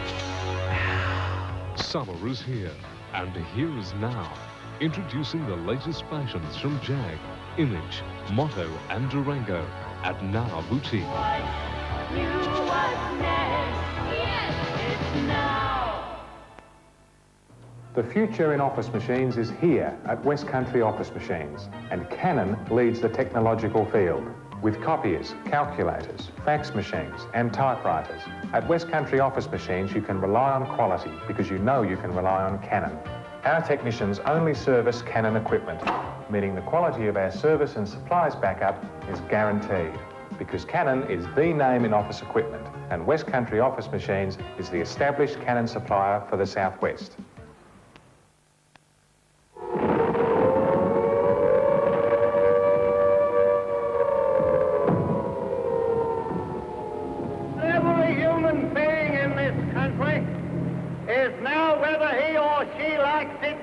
At the service of the government to work in the defence of Australia. Rule put the I in the AIF. Come on, boys, let's go. Put away your civvies till the day that you come back. Learn to use a rifle, you'll soon get the knack. Even in the huge and terrible war against the armed forces of Imperial Japan, the Australians only briefly had to fight on their own land when they were attacked from the air. But outside their borders, there's scarcely been a war the Australians were left out of. A cynic might say that's always been Australia's most valuable export, sending young people overseas to die. But usually it seemed right at the time. The Vietnam War might have split the country, but there had been no such argument about World War II. Few at that time thought they were fighting for no better cause than a doomed empire. They thought the cause was just. Putting on a uniform meant submitting to a good deal of organized mumbo-jumbo, but it was all too clear that the enemy were even keener on that than our mob. Rommel said that the Australians were excellent soldiers but lacked discipline. He didn't know how right he was. The Australian soldiers were fighting one war each. They were ready to risk their lives. What they disliked was the prospect of their lives being thrown away by bad leadership in the wrong battle. They remembered the First World War, when the Anzacs had sailed with only one fear, that the shooting might be over before they got there. It wasn't. For the Australians, Gallipoli was their first massacre. Only the dead ever forgot it. Australia was never the same again. But the beaches and the cliffs where the young men were harvested are just the same. And Tony Charlton is there right now. And so it was that on the 25th of April 1915, a Sunday, that thousands of men of the Australian and New Zealand Army Corps landed on the shores of the Gallipoli Peninsula here, at a place officially now known as Anzac Cove. And in the first glimmer of dawn, they fought their way up the deeply eroded cliffs and rough ridges and ravines. They were landed at the wrong place, and the innocents went to their slaughter. Though what the Anzacs did was magnificent, they were unable to control the high ground so ferociously defended by the Turkish army. Although some of our men did reach the peaks from which they could readily see their eventual objective, the Dardanelles, they held what could only be described as a very small foothold on this forbidding terrain, 1 square mile. And they are under almost constant fire for 7 months, and they forged a legend in military history. The Turks, anxious to push the Anzacs back into the sea from whence they came, on one day alone, 3 weeks after the landing, set 42,000 against them in heroic frontal attacks, but the Anzacs held on. The campaign reached a stalemate, neither side could break the deadlock, whereupon by 3:30 on the 20th of December, the Anzacs were gone in a brilliantly executed maneuver without loss of life. But they left 8,000 dead, and they are buried in 31 lovely and lonely and gut-wrenching cemeteries which dot this landscape. Whether the campaign could ever have been won, and if so, why it failed, has been written about at great length, but historians agree that in British history, there has been no more wonderful example of indomitable courage than that shown by the Anzacs here. And so Anzac Day was spawned, and year by year, those thinning ranks march on, their ghostly comrades marching at their side. In haunted eyes, the mud and blood of memory, Gallipoli, Lone Pine, just here, Flanders, Ypres, Villers-Bretonneux, Pozières, Fromelles, Meningate, Beersheba, El Alamein, Tobruk, the Southwest Pacific, Papua New Guinea, Da Nang, and 100 more. And that's why here, and in almost every Australian town and hamlet, there are monuments to the sacrifice. And in recognizing and in honoring those who fell on so many a field, on the seas and in the sky, we have focused on Gallipoli, which moves Australians so deeply. In a sense, and by proxy, to bring the boys and the girls home again for our 200th anniversary. What a privilege for us. Age shall not weary them, nor the years condemn. At the going down of the sun, and in the morning, at Gallipoli and everywhere else, we should remember them. Thank you, Tony.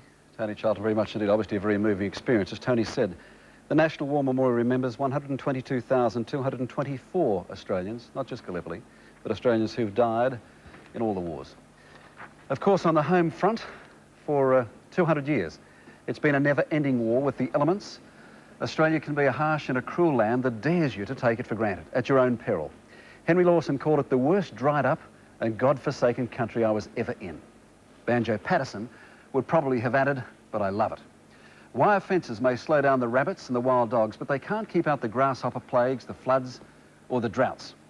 And just as certain as the Southern Cross in our sky at night, parts of Australia will soon be blitzed and blackened by bushfire. But this is a highly combustible country of ours. In fact, it's the most explosive, fire-prone region in the world at this high danger time of the year. Ordinary men and women, volunteer firefighters, and many who simply don't volunteer, show incredible bravery and guts, becoming both heroes and victims in a matter of minutes. Do you remember Ash Wednesday in 1983? Well, journalist Murray Nichols certainly does. He found himself in the middle of the flames in the bush, just above Adelaide, and he gave this radio report as a kind of last record. We are in major strife. We are crouching down behind a farmhouse. There are children. They're spraying us with water. There, 1, 2, 3. There are a dozen people here with me. We can hardly breathe. The air is white. The air is white with heat and smoke, and it's red. And there are women crying, and there are children here, and we are in trouble. Don't know if there's any help on the way, and I doubt if it can get here. We have trouble. It appears as though a boat might have passed over. The air's full of cinders and smoke, and I can hardly breathe. There are people crying, and this is just too much. And I really can't believe it's happening. The wind here is gusting 50, 60 mile an hour, but none of us can see. Over. Sterling 5-1, we have lines down to those trees. Ray, It was an extraordinary one, Murray. How on earth did you get out of that? Well, to be perfectly honest, Ray, at the time, I really didn't think we would. That's why I started broadcasting. I thought I was a dead man, and I thought the dozen or so friends and neighbours that were with me at the time and fellow CFS fighters, I thought we were going to get cooked. So I started broadcasting. Of course, you see, that day was just something quite remarkable. Incidentally, how do you like the view from the office? Isn't it great? It's terrific. I'm in the fire tower, the CFS fire tower on the summit of Mount Lofty. We're 115 feet off the summit. It's the highest point in the Adelaide Hills. When that fire came over me, and it was only just a short distance from here, in fact, I can just almost spit at the spot, that firestorm that went through was actually higher than this tower. It was 150 feet high, and it was travelling at 100 kilometres an hour. I mean, that was just beyond comprehension. I thought we were dead. Well, did any of those people you spoke about, did any of them die? No, none of those, but just 50 yards from me, 4 of our friends and neighbours did die. The smoke was so thick, I couldn't even see their bodies at the time. I mentioned, Murray, that we're coming up to the high danger period now with bushfires in Australia. We've got some rain on this side of the country. What about you? What's the temperature? What's it like? Oh, it's only 13 degrees here. It's a very cool summer evening. 13 degrees, just a light breeze, just twitching the the treetops. But that doesn't mean there's no fire risk, of course. And in fact, there are CFS fire service officers in the tower with me tonight, such as John Mott here. John, what's the fire danger situation at the moment? It's fairly quiet now, Murray, but that doesn't mean we can become complacent. The weather around here is very tricky, and it could turn very nasty. It could turn the same as Ash Wednesday, any day. It's very true. It's pretty hard to tell, Murray, obviously from here, but I take it those trees have all grown up, so it's they're all potential danger again. Oh, they're just as dangerous as they ever were. Although right up here on the summit, it was so very hot that the trees haven't regenerated. You see, while Adelaide might be a quiet, gentle city, a great little city in the world, it's also a killer at certain times. And up here in the hills, on this mountain, this is Adelaide's killing ground, and that's what we've seen. We thank you very much. We thank the men there. Give them our regards too. Certainly will. And Australians will certainly never forget that other natural disaster 13 years ago when Cyclone Tracy swatted out Darwin that Christmas Day in 1974. It seemed the whole nation was suddenly mobilised. Of course, for people who live in the north of Australia, the top end, they've always had cyclones, just nothing quite as devastating as Tracy turned out to be. Darwin today is rebuilt. It's a modern tropical city, as you can see. That's been cyclone-proofed, we hope. The capital of the Northern Territory, it's a brash and bright, fresh and friendly place, young and energetic. The locals insist that the territory is truly God's own, that just living there is a good enough excuse to celebrate, Clive. Well, Darwin may be the throbbing hub of life in the Northern Territory, but the whole state will combine in one enormous effort to lay on a bicentennial calendar which can only be described as a teeming, tumbling avalanche of effulgent fixtures. If you say so, Clive. 200 young drovers, I'm told, selected from pony clubs all over the country will drive 2,000 head of cattle clear out of the state to Longreach. A replica Macassan Prahu will retrace the voyage of the Trepang fishermen to Darwin. The Tennant Creek yachting regatta organisers are praying for rain so that the yachts will not have to be carried by the yachtsmen. Bicentennial books will include the Aboriginal Pharmacopoeia, listing all the plants with medical uses, and after a year of celebration, some of them might come in handy. The Australian Opera will perform outdoors in Darwin. The great bicentennial bike ride will go round and round the Northern Territory until the survivors grow beards. Veteran cars will leave Darwin hoping to reach Adelaide or the outskirts of Darwin. OK, all these events and many more, if that's humanly possible, will put the Northern Territory, along with every other state, and I say it'll be on top of the league table in the race to be the top-rate 88 state. Thank you, Ray. Australia was such a big place, it took oxen, horses and camels to even start opening it up. They did the job slowly.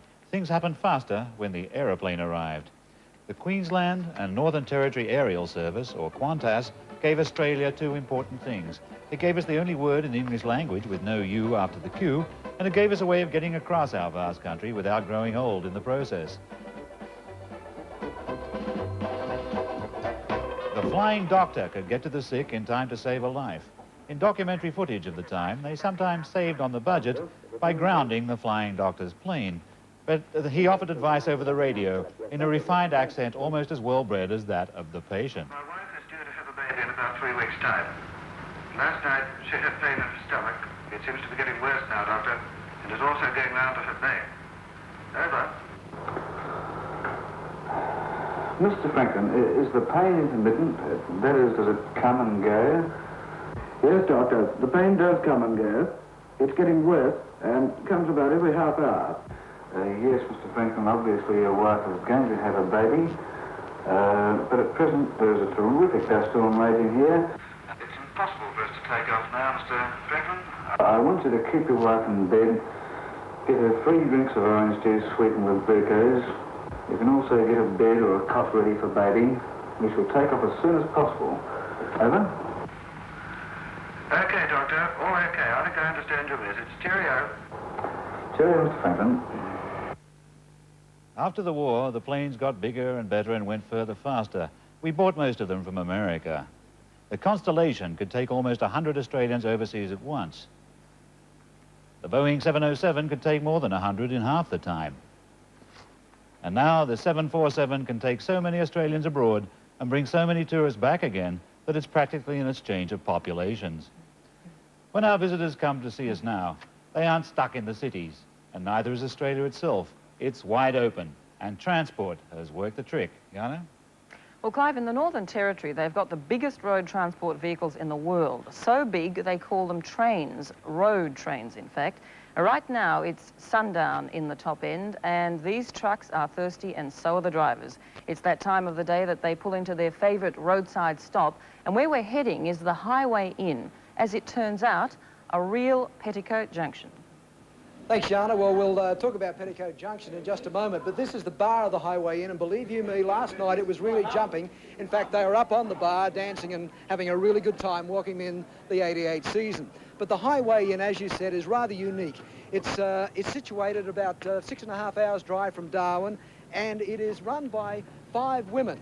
Val May Miller, that's a 50-year-old grandmother, and her daughter, plus 6 other women. But before we join them, let's talk to the truckers. Of course, the truckies are starting to arrive right now, as you said earlier, and the road trains are part of Northern Territory history. They're almost like folklore up here, and one of the leading men, Jack Taylor. Jack, you've been doing it for 27 years. What's it take to fill one of these trucks up? Between 16 and 1700 litres. And what's that mean as far as dollars and cents? Between $700 and $800. That is a lot of petrol, isn't it? A lot of diesel. And we talk about family sedans, just trying to get everything into perspective. Family sedans take, you know, the 4 wheels. What do we got here? Oh, I'd say, well, the triple, you got 62 wheels. 62 wheels. But what about Val May Miller? Yeah, you're right about that. But what about Val May? She seems to have you fellows pretty well under control, being, I mean, this is man's territory, and she's got you fellows right under the toe. She runs the top show, she's a top lass, and she's got the girls here. So she's got the girls, she's got you guys under control. Under control. Jack, I'll see you a little later on. I smell a barramundi on the barbie. And for all you who don't know what a barramundi is, of course, it's a magnificent Northern Territory fish. And Val May has really drummed up a storm over here tonight. And I'd like to tell you also, this is the first time that Daily Waters in this area has had television. So it's a rather significant night. And here is the lady, Val May. Congratulations. What a terrific night for you. Thank you, Ken. Great stuff. How does a woman get on in the territory? I mean, this is usually regarded as a real tough guy's territory. Oh, I don't think it is anymore. It used to be the last frontier, but I think we're really getting it together. I like the way you controlled them last night on New Year's Eve. There was nobody getting out of line at all, was there? No, I don't have that here. Don't you? No, I used to have a lot of fights, but not anymore. Why is... You're really a softie at heart, though. Yeah. What about the night for the Territorians, the first night of television? What do you think about that? Oh, I think it's great. And what about this barramundi? Let's have a look at this. Oh, it is beautiful. And look at the mud Lovely. crabs you've got for me. Yeah, we got them from down at Borroloola. Borroloola, where's that?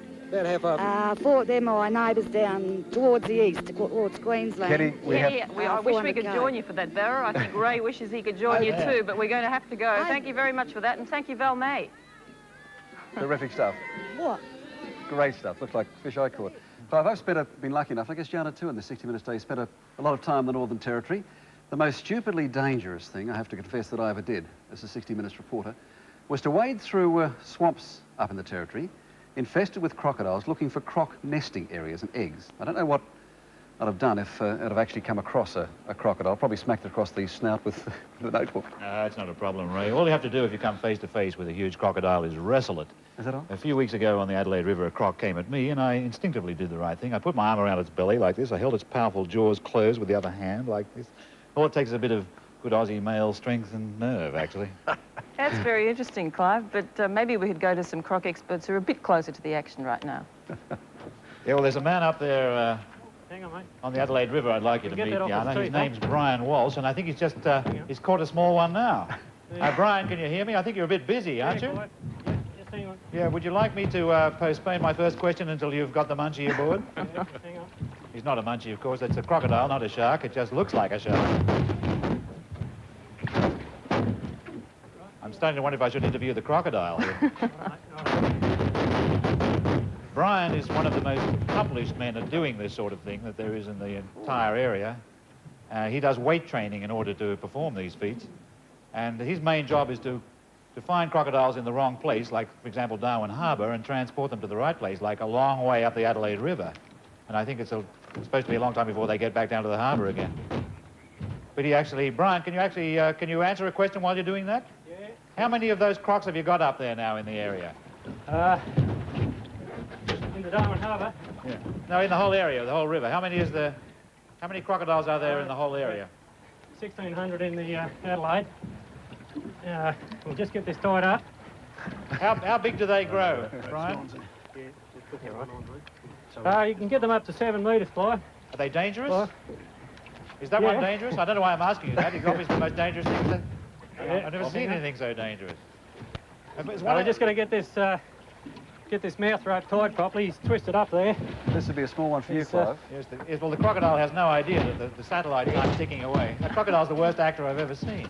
Hang on, Ross. Brian, has a crocodile ever attacked you? I mean, apart from this one, who obviously wants to do so now. Have you ever been attacked? We'll just get these hands out of the road and tie it up. Yeah. Get it tied up. Brian, I may abandon this question of mine. Have you ever been attacked? Because I think you're being attacked currently, are you? No, it's okay. It's playing up with... sometimes you'll get some crocs that'll really put on a show. Yeah, Brian, we're sorry to see you injuring the crocodile in this way. Are you sure the croc's going to survive? I can assure you that the injuries they inflict on themselves in the wild are far more horrendous than this. Yeah, Brian, I know you look after the crocodiles very well.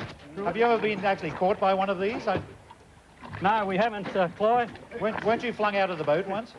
Oh, yeah, that was just recently. He didn't fling me out of the boat, he bit the boat. Put a few holes in it. All right. But, right, we're right now. Well, that's excellent. You've got a few of those aboard, have you? No, this is the first tonight. We got 3 the other night in our buffer zone. I don't suppose you happened to meet that monster that I wrestled when I was up there with you, did you? Actually, I did. I brought it along, Clive, because I thought you might have had a few stories about it. Wait till you see this, folks. Just wait till you see. You'll be cringing in your chairs. Here he is here. Yeah. He's fat the dummy, as you can see. Yeah. But he's a beautiful little croc, as you can see. I could have sworn my one was a bit bigger than that, Brian. Oh, I don't think so. I think it's grown a bit, actually. Okay, Brian, I think we're going to have to call it quits there. I think that's fantastic. You've caught Jana's interest there, Brian, I can tell you. See you later.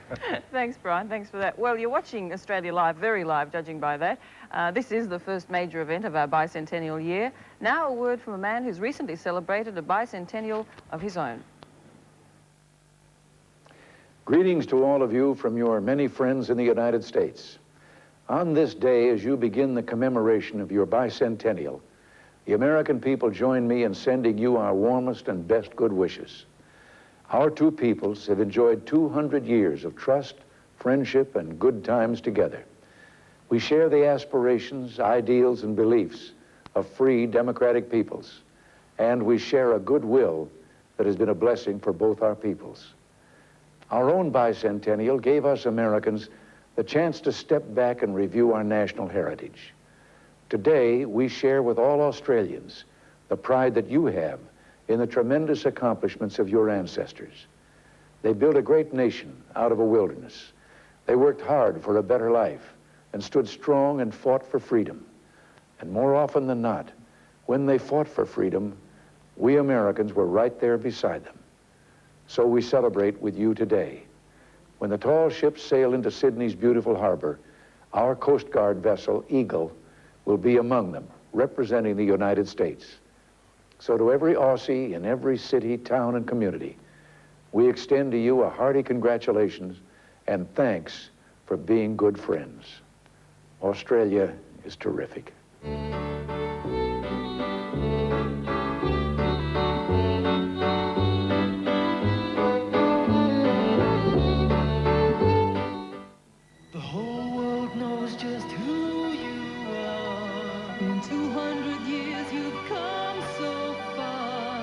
Together, just you and me.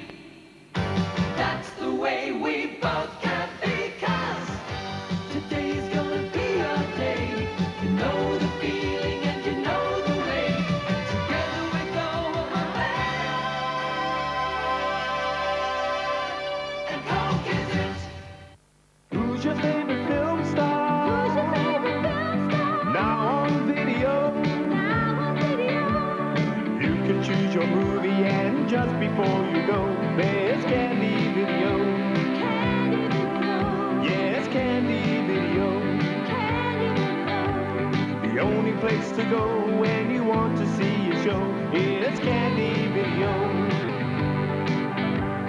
Would you like some peanuts? Would you like some peanuts? Cold drink or marshmallow? Cold drink or marshmallow? Chocolate bars and bags of sweets, says everything you know at Candy Video. Candy Video. At Candy Video. Candy Video. You can eat and see a show, and it's all done in one go at Candy Video. Entertaining and delicious. If you're 55 or over, there's one account especially for you. The R&I Reward Account. It's the one check account that's totally free of all charges and taxes. No charges on any deposit. No charges however many checks you write. No charges on payments for regular fixed amounts. No charges on the safekeeping of your documents. The R&I Reward Check Account, putting you first, no charge. That's the spirit. And with the shadow line just crossing Smithy's house, it's about 14 minutes and 15 seconds past 9 in the east, and it's about 14 minutes and 18 seconds past 6 in the west. And wherever you are, it's time for the news. Thank you, Clive. Good evening, everyone. Today's news is dominated by the Bicentenary. Welcomed by revellers across the nation, the official celebrations are now well underway. The Prime Minister was slightly astray in his timing, so officially our bicentennial year started a few seconds late. 7, 6, 4, 3, 2, 1. But who cared? The party was underway.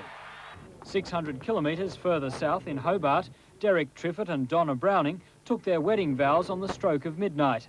Seconds later in Sydney, our first bicentennial baby, Sarah Emerson, weighing 2.8 kilograms. And today, around the country, official functions held sway. In Sydney's inner west, Aboriginal protesters held the first of many promised demonstrations at the dedication of the Bicentennial Park. Matthew Clark, National 9 News. One Australian was among 11 people killed when fire swept through a crowded hotel in central Bangkok today. Jane Tai from Melbourne fell from the roof while trying to board a helicopter. 12 other Australians were in the hotel. None was seriously injured. And a good sign today for Australia's 100th heart transplant patient, Kurt Schutzer. 2 weeks ago he was dying. Today he was taking a walk in the Sydney sunshine. The Melbourne engineer was given his new heart 10 days ago. For Kurt, just being here in the new year is enough reason for celebration. We'll be back with more of Australia Live in just a minute.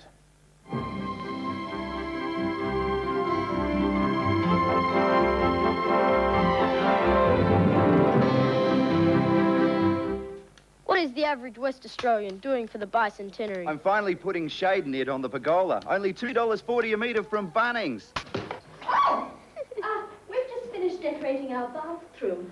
That crepe pastel basin tap set was only $99 at Bunnings. This new Bosch all-purpose saw from Bunnings will keep me occupied. At $229, it'll do just about anything. For more Bicentennial activities, look in the Bunnings summer catalogue. Well done, Australia. Hey kids, Wally Walrus has a special message for you. Look for our coupon in your sizzling Coupon Spectacular booklet and have a great time at Wet n Wild Family Water Park. Plus, we're giving away special discount coupons for our kiosk. Bring your Channel 9 Summer Sizzlers coupon and save $1.50. It's a fun-filled day for the whole family. Shooting the tubes, riding the super-duper surf hill, enjoying the kiddo slides. Wet n Wild Family Water Park in Kalamunda. See you there soon. Wanna be more than a petrol pump. How is it? Probably a blocked up carby. The air in your tires. How's it going, guys? The oil in your sump. Techron Concentrate. While you drive, it cleans. Wanna be your car's good friend. Techron Concentrate. If you want us to. A sure way to clean out your fuel system. Let Caltech share the driving with you. I'd rather have a day on the Swan, and I'd rather have Big Rooster. I'd rather be a West Australian son, and I'd rather have Big Rooster. Yes, it's our big chicken for our big state. Barbecued or fried, it sure tastes great. If living in the West makes you feel proud, mate, say I'd rather have Big Rooster. Yes, it's our big chicken for our big state. I'd rather have Big Rooster.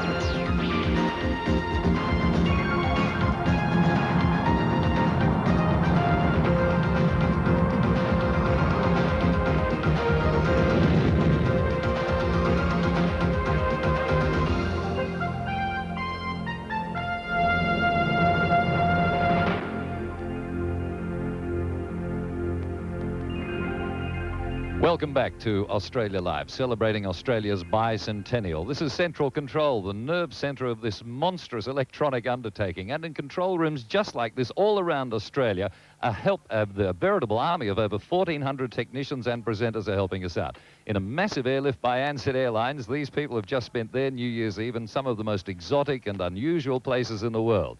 And this telecast is made possible through the vast facilities of our AUSSAT Satellites Telecom and the Channel 9 ABC and SBS television networks. And very soon, we'll be transporting you down to the frozen wastelands of the Antarctic and to the far reaches of outer space as we talk live to those cosmonauts whizzing around high above us at the moment in the Soviet space station.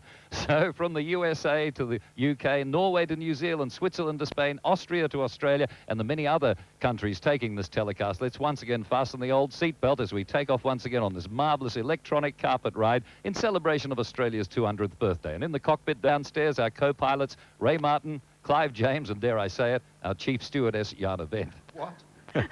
Thanks, John. All right, well, nearly 100 years ago in northwestern Australia, in an area now known as the Kimberley, the Bunuba people lost a war against the Europeans. They lost their land, they lost their freedom, but not their history or their spirit. Nor did they forget Jandamara, the warrior who died. 100 years on, the Bunuba people decided to tell their story on film. In Fitzroy Crossing tonight, John Yost is with the people who want to turn Jandamara's story into a movie. John, I believe you're having a remarkable time of it.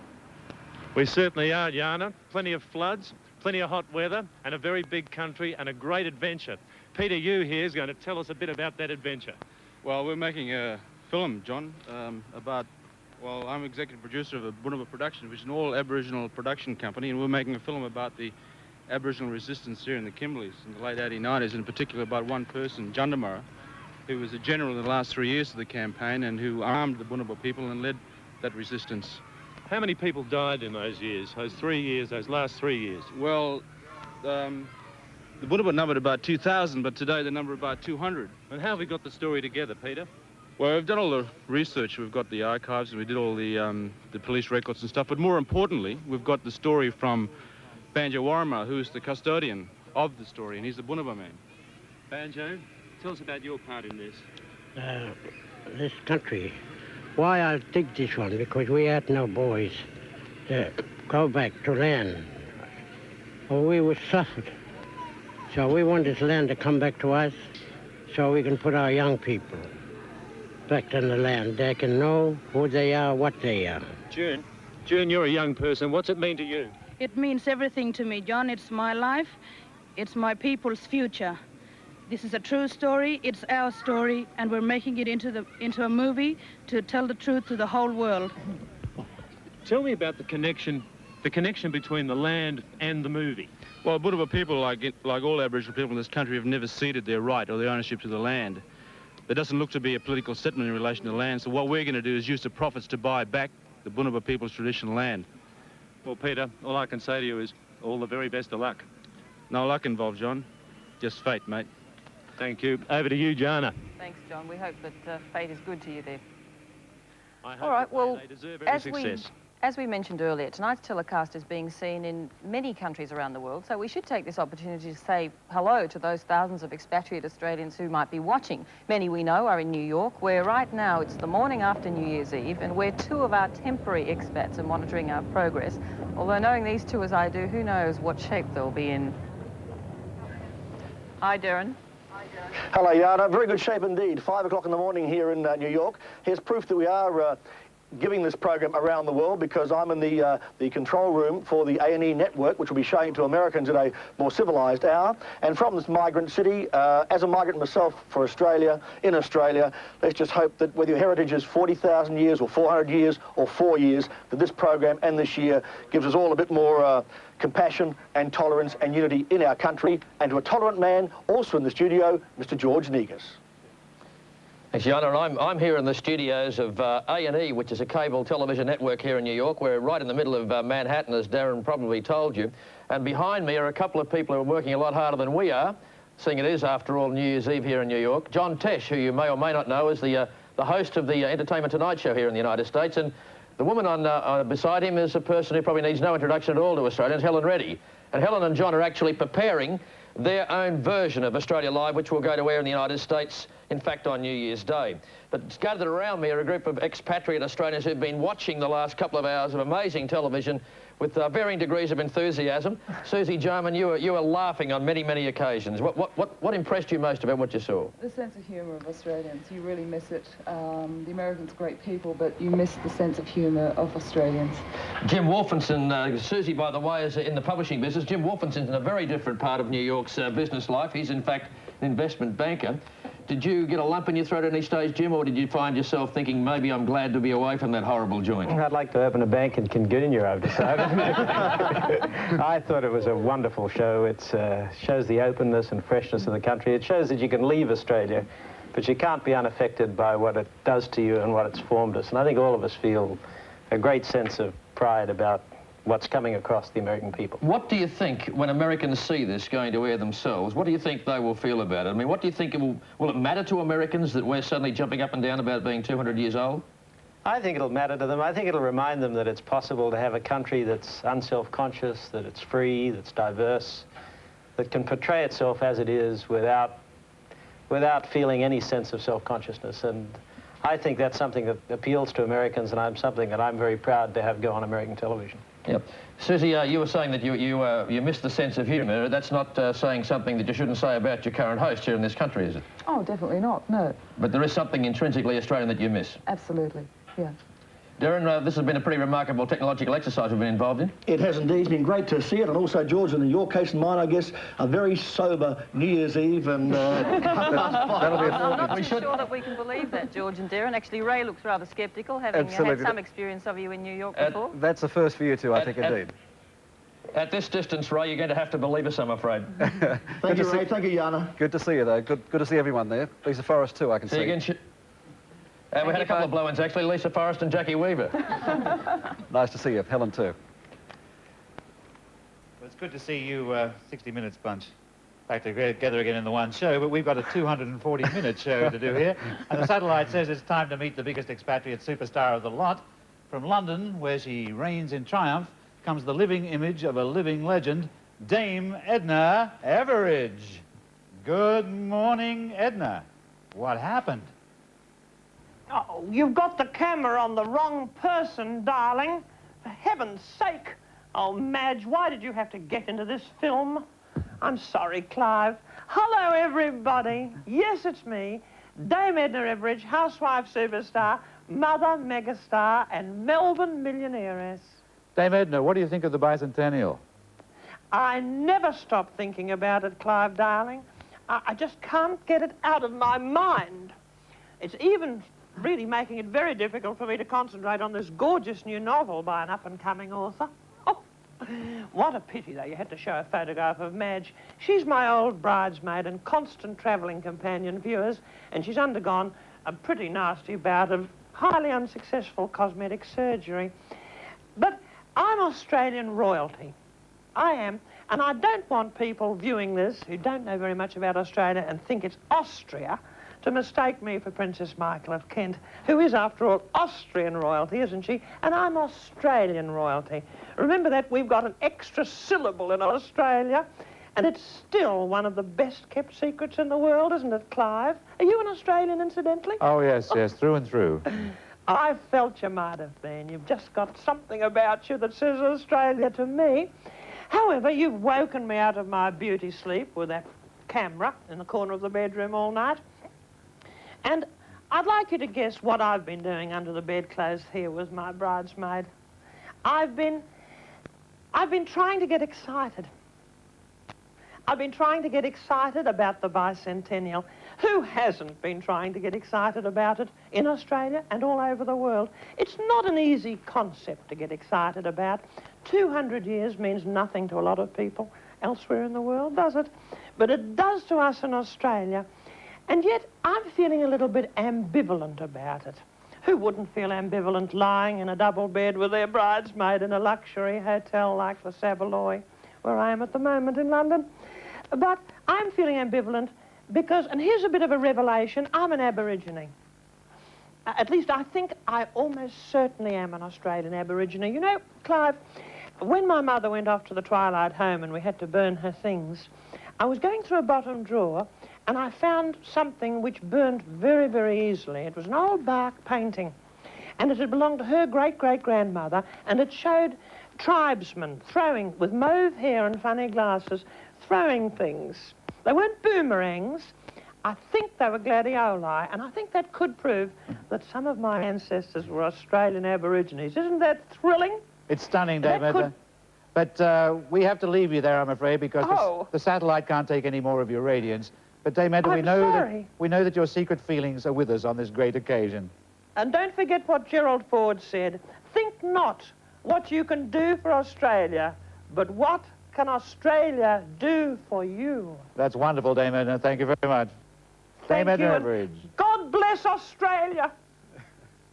God bless Australia. Get out of this picture, man. It's ageless beauty. She's a goddess, really, reclining there, Clive.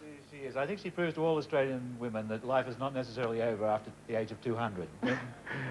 Olivia, I guess that you've modelled yourself on Dame Edna, have you too?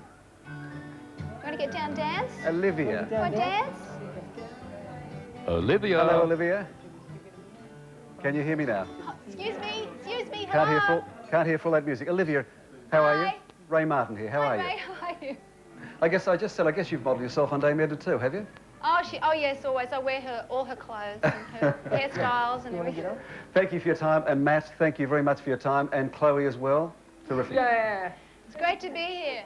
Come home for a family Christmas. Matt, what's it been like for you? Oh, beg your pardon? Beg your What's pardon? it been like? What's Christmas been like for you? Oh, it's been great. My first Aussie Christmas. I love it. What are you doing? What have you been doing? Oh, I just been picking avocados and, you know.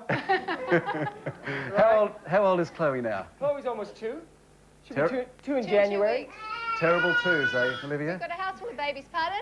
The terrible twos. Yes, it's coming on, and here it starts right now, probably. I don't know how difficult it's going to be for you to sing, but you've written a song for the special I day. wrote a song for the Bicentennial with another Australian, John Capek. And you want to sit up here with Mummy? Okay, you sit up here. Here you go.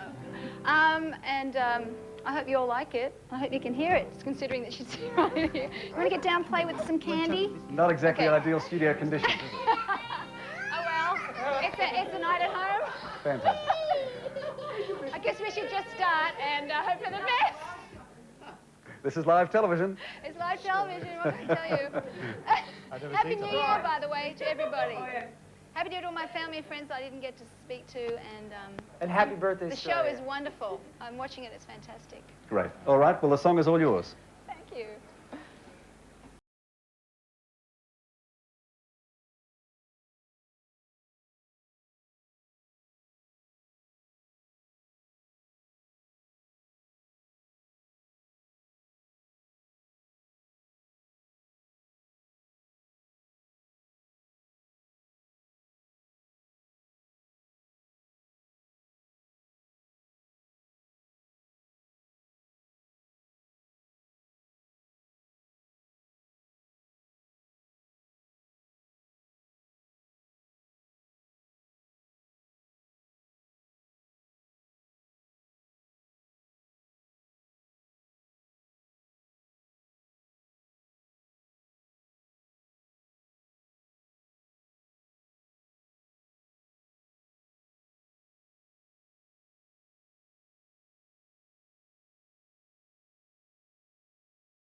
There's no place that I'd rather be.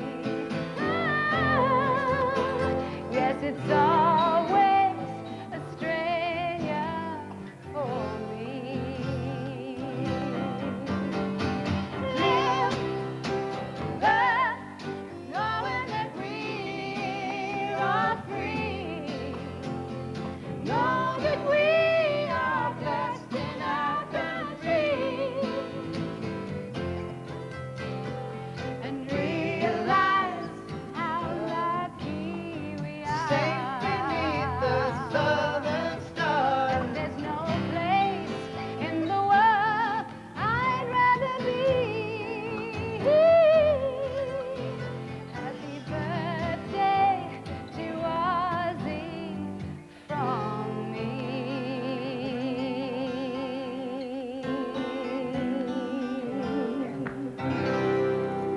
Great stuff.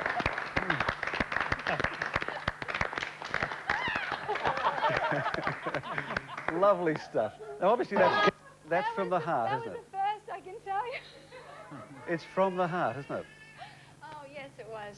And I never sang with Chloe next to me. That was something the poor kid was choking on this lollipop halfway through. You okay? Olivia, we thank you very much indeed. We thank the two guys who are backing you up as well, and the rest of the family, Thank you all. Matt. Happy birthday. And- birthday. Australia. Thanks, everybody there. Fantastic stuff. Bye. Thank you. And we thank them too for letting us into their house. It's wonderful of them, and a lovely family shot. We've got more surprises and old friends coming up. Peter Allen from Reno Live, also with a special song that he's just written, and an old friend, an old colleague of mine, Mike Walsh. That's next. God, I want a lollipop. She was coughing.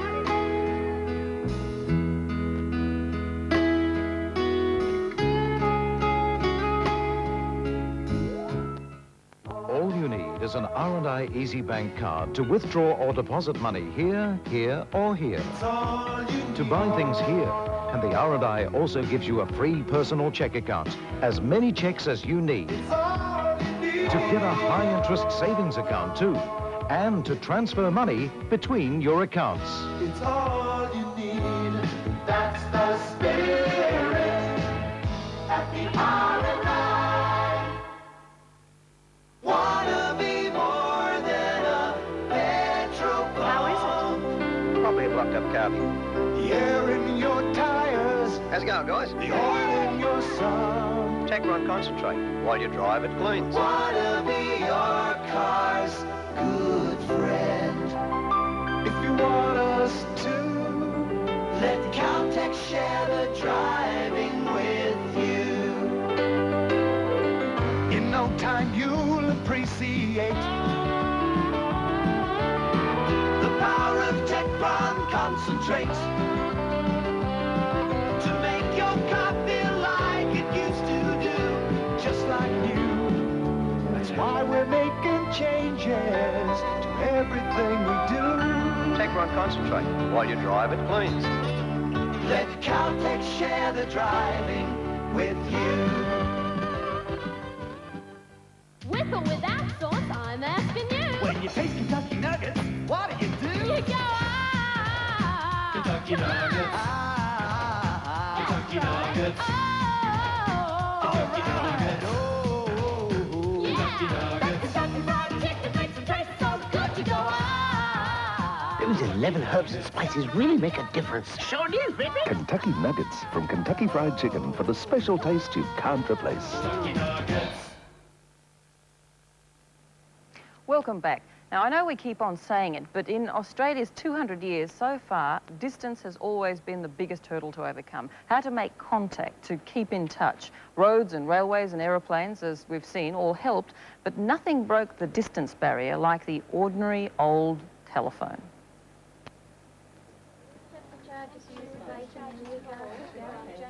And Yana, the telephone, quite rightly, is one we're talking about tonight, because here we are at Central Exchange in Sydney, and Central Exchange is like most well-equipped exchanges all around the world, incredibly modern, incredibly efficient, and everything is computerized. But it wasn't that long ago, and we're talking about conquering distance and time, that a switchboard like the one we're going to see tonight was the order of the day. That was the big time. It was a revolution. It actually made people talk to one another. Bev, how are you? Very well, Mark. You're not the one we're talking about, are we? No. But you're going to connect us to a place called Aralala. Yes. And Aralala is not one of the big places in the world. No. And Grace Nankau is the queen of Aralala because she runs the exchange up there. So she is. So you use your nice modern equipment to get through to her Thank remarkable you. board. Bye. And we're going to talk Sydney to Grace, calling Alala, who is in a please. very small Thank you. place. Well, you can't get much smaller. There's one house and a public telephone box outside it, and Grace running the whole thing, and she's the only human being there. You know, we'll find out more about her household in just a moment. We got her there? Right. Here we are. We've got the switchboard at Aralala. See how it looks. And there's Grace herself coming in to answer the call. Grace, good evening. Good evening, Mike. Isn't this wonderful to think we're connected by satellite to your switchboard? This is so right, isn't it? You've got a great big satellite dish out the front, Grace. Are you worried it might take away your livelihood and replace you? Well, no, not by that time. I'm going to be too old anyway. You have 30 lines I'm coming in. looking forward to a lot of fun. Right. Now, I did mention you're the only human inhabitant up there. One moment, Mike. Aralala. As you Yes, can see, folks, it's Wendy. rush hour at Aralala. This is the busy period. Grace has raced off her feet now with calls coming in Connect left, you right, and somewhere? centre. Yes, I can do that for you. I'll give you to another line, right? Okay. Do we talk amongst ourselves, Mike, in the room? There is Grace putting them through. Now, Grace, I did mention about your friends that live with you. You have a pig, I believe. I have a pig, yes. It did follow me in, Mike, but it disappeared to somewhere. I would say probably back outside for more food. And that is not the pig there. It's one of your feathered friends. My other friends are outside hanging up here in the cage. I've got Josh, whom is a galah, and Tojo, who is a cockatoo. Yeah. And there's Peter the... Hello, Mike. Hello, Mike. I got 4 good sorts of guys here, too. Yes, how have you found it with our camera crew suddenly invading you, all these blokes? I have, yeah. We had a ball last night. We won't go into that. We're still fit today. Can you... when you are taking the calls, now tell the truth, in all the years you've been doing it, have you occasionally been tempted to listen in and see what's going on? You probably get tempted, but you're not game to. Why not? Because I got a galah. Oh, they'd hear the galah in the background. Naturally, yeah. Well, it's been great talking to you, Aralala. Yes, Mike. It's been great talking to you too. How many calls would you handle a day on a busy day? I have 2 daughters with me today and their families. Yes. And I have 3 away. Right. Well, that's great for you at Christmas time. It is. Enjoy it out there. I'm Time to enjoying go, it very Mike. much out here, and I've enjoyed talking to you, and I've enjoyed Australia. Okay.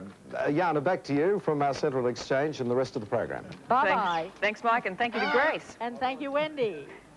Our hands were just flying there. In Outback, Queensland, one of our indefatigable research teams finally tracked down 2 young men who had never been to a big city before. With help from Ansett Airlines, this program has mounted a huge rescue operation to give these 2 young men a taste of civilization.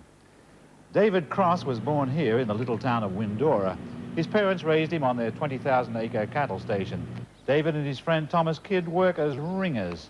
Sometimes they muster cattle in ultralight aircraft, but that was as far as high technology ever took them until this program stepped in to change their lives. It was the first time they had flown Ansett. The untold luxury of the experience soon began in the airport lounge. But once the giant Ansett airliner was in the air, luxury verged on decadence. Meals that would have boggled the mind of a Byzantine emperor were brought to the bedazzled lads at 5-minute intervals.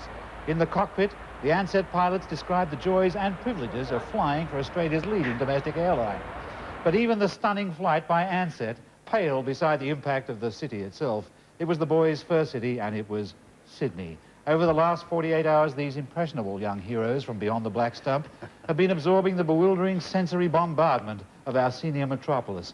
At this very moment, Mike Munro is guiding David and Thomas through the labyrinth of Sydney's most awe-inspiring cultural centre, King's Cross. Thank you, Clive. Thank you. It certainly is.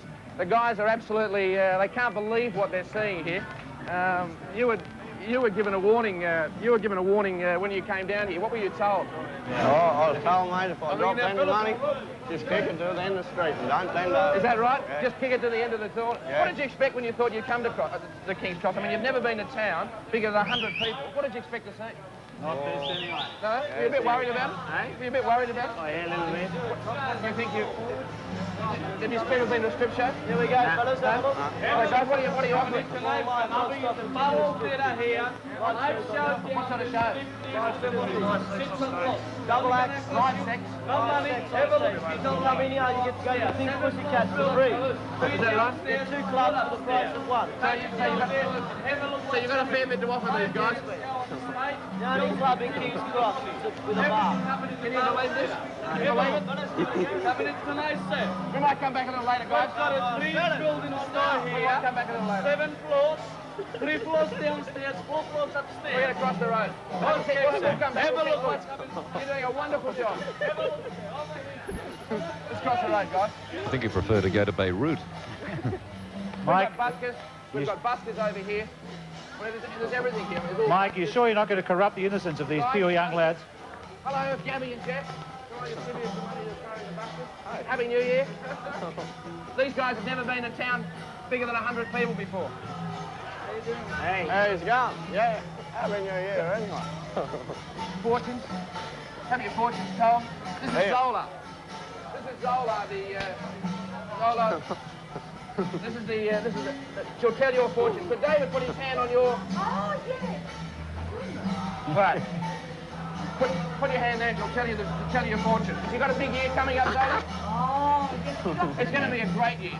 We'll come back. Thank you. Mike, we have to go. I don't think Windora is ever going to seem the same again to those 2 boys. It'll probably look even better. We're going to have a 1988 beer. See ya. Oh, yes. Boy, that's exhausting. Boy, that takes me back to something I don't want to remember. When I was a student at Sydney University in the 50s, I used to go up to King's Cross at night and do some heavy drinking. Sometimes I'd drink 3 cappuccinos in a row. Sydney's come on a bit since my day, and so has the whole of New South Wales. Even in blasé, cosmopolitan King's Cross, they'll be flabbergasted at the sheer scope and sweep of the New South Wales bicentennial calendar, which can only be described as a fun-filled phantasmagoria of appropriate activities. OK, it's also New South Wales' 200th birthday, as well as Australia's. So 30,000 separate events statewide will put such a drain on the party hat supply that obviously they're going to have to be imported from Taiwan or Hong Kong. The Outback Kids Musical Spectacular will bus and fly 3,000 children together from far-flung areas in which they rehearsed. The Aboriginal cricket team will bowl them over at Manly. And on the day before Australia Day, Prince Charles and Princess Diana will be at the Royal Performance Variety Concert. On the big day, January 26th, the Royals will be at the biggest bicentennial shindig of the lot. When the tall ships depart, Sydney Harbour, the first fleet arrives in the harbour and a fireworks display of apocalyptic proportions erupts overhead, Yara. That is nothing, Ray, because Clive's suburb of Kogarah, I'm told, is the venue for the Carl Bay Bowling Club's Versatility Fours, and that'll be the real pace setter. It's obvious that New South Wales, like every other state, will be the unbeatable place to be in the bicentennial year. From the metropolitan glitter of downtown Kogarah, we go to one of those regional cities where the hard yakka gets done.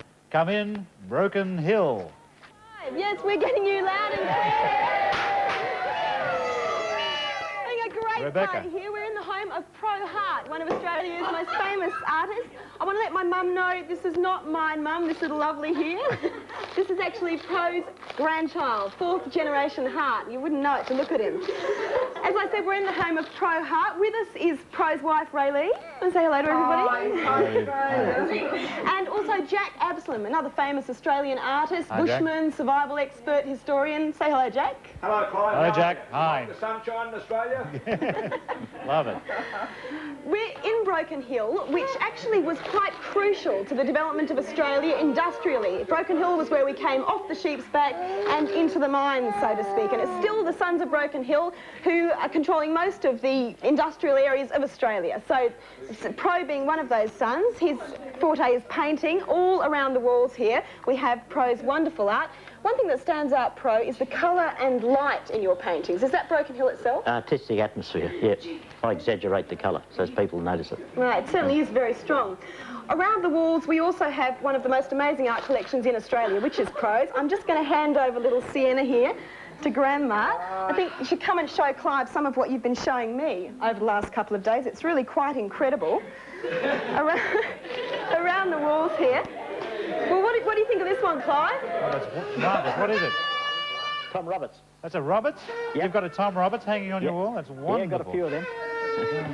And what about, what's this over here, Pro? That's Glover. Uh-huh. And that's Nolan, 1964 Arctic Explorer. Oh, that's This is one of my favourites, actually, Clive. I think I'm going to have to get a second job to buy it, though. I thought maybe bank robbery. Yeah. We'll look Pro, I've heard you've got a Charles Condor there. Have you got a Condor? Oh, you've got a few of those. Yeah? Yeah. One on my right, actually. I don't know Can we see it? It's on the right. Can we take a look at it? Is that a Condor? Yeah? Oh, let's have a quick look here. Oh, that's amazing. Yeah. In here, Clive, is one of Pro's more spectacular methods of painting. He used to use a cannon, but it was actually confiscated by the police, so now he's developed this. Do you want to describe Here, cannon. this? Here's a demo. You ready? That's amazing. That's amazing. I'm sure the painting will fetch a high price, and then you can sell the cannon as well. We have to go now. That's just wonderful. I'd love to see those pictures someday. No worries. They're Come up and see amazing. them. They really are. To remind us that we're a small country, no matter how big we look. A message from the head of state of a nation whose annual increase of population is double the whole population of Australia. The voice of 1 billion people, Premier Zhao Jiang of China. 今天是1988年的元旦，我谨向澳大利亚人民致以亲切的问候和崇高的敬意。1988年呢，是澳大利亚建国200周年，我高兴的得喜，为庆祝建国200周年，澳大利亚举国上下将举行许多庆祝活动。对澳大利亚人民呢，怀有友好情谊的中国人民，也将用心地以多种方式参加庆祝，与澳大利亚人民呢共享节日的欢乐。1983年，我曾有幸访问贵国，4年来，两国关系继续得到迅速全面的新发展。我愿借此机会，向一切为中澳友好合作事业做出过贡献的澳大利亚各界朋友们表示衷心的感谢，祝贵国繁荣昌盛，人民幸福，谢谢。 'Cause we've got this night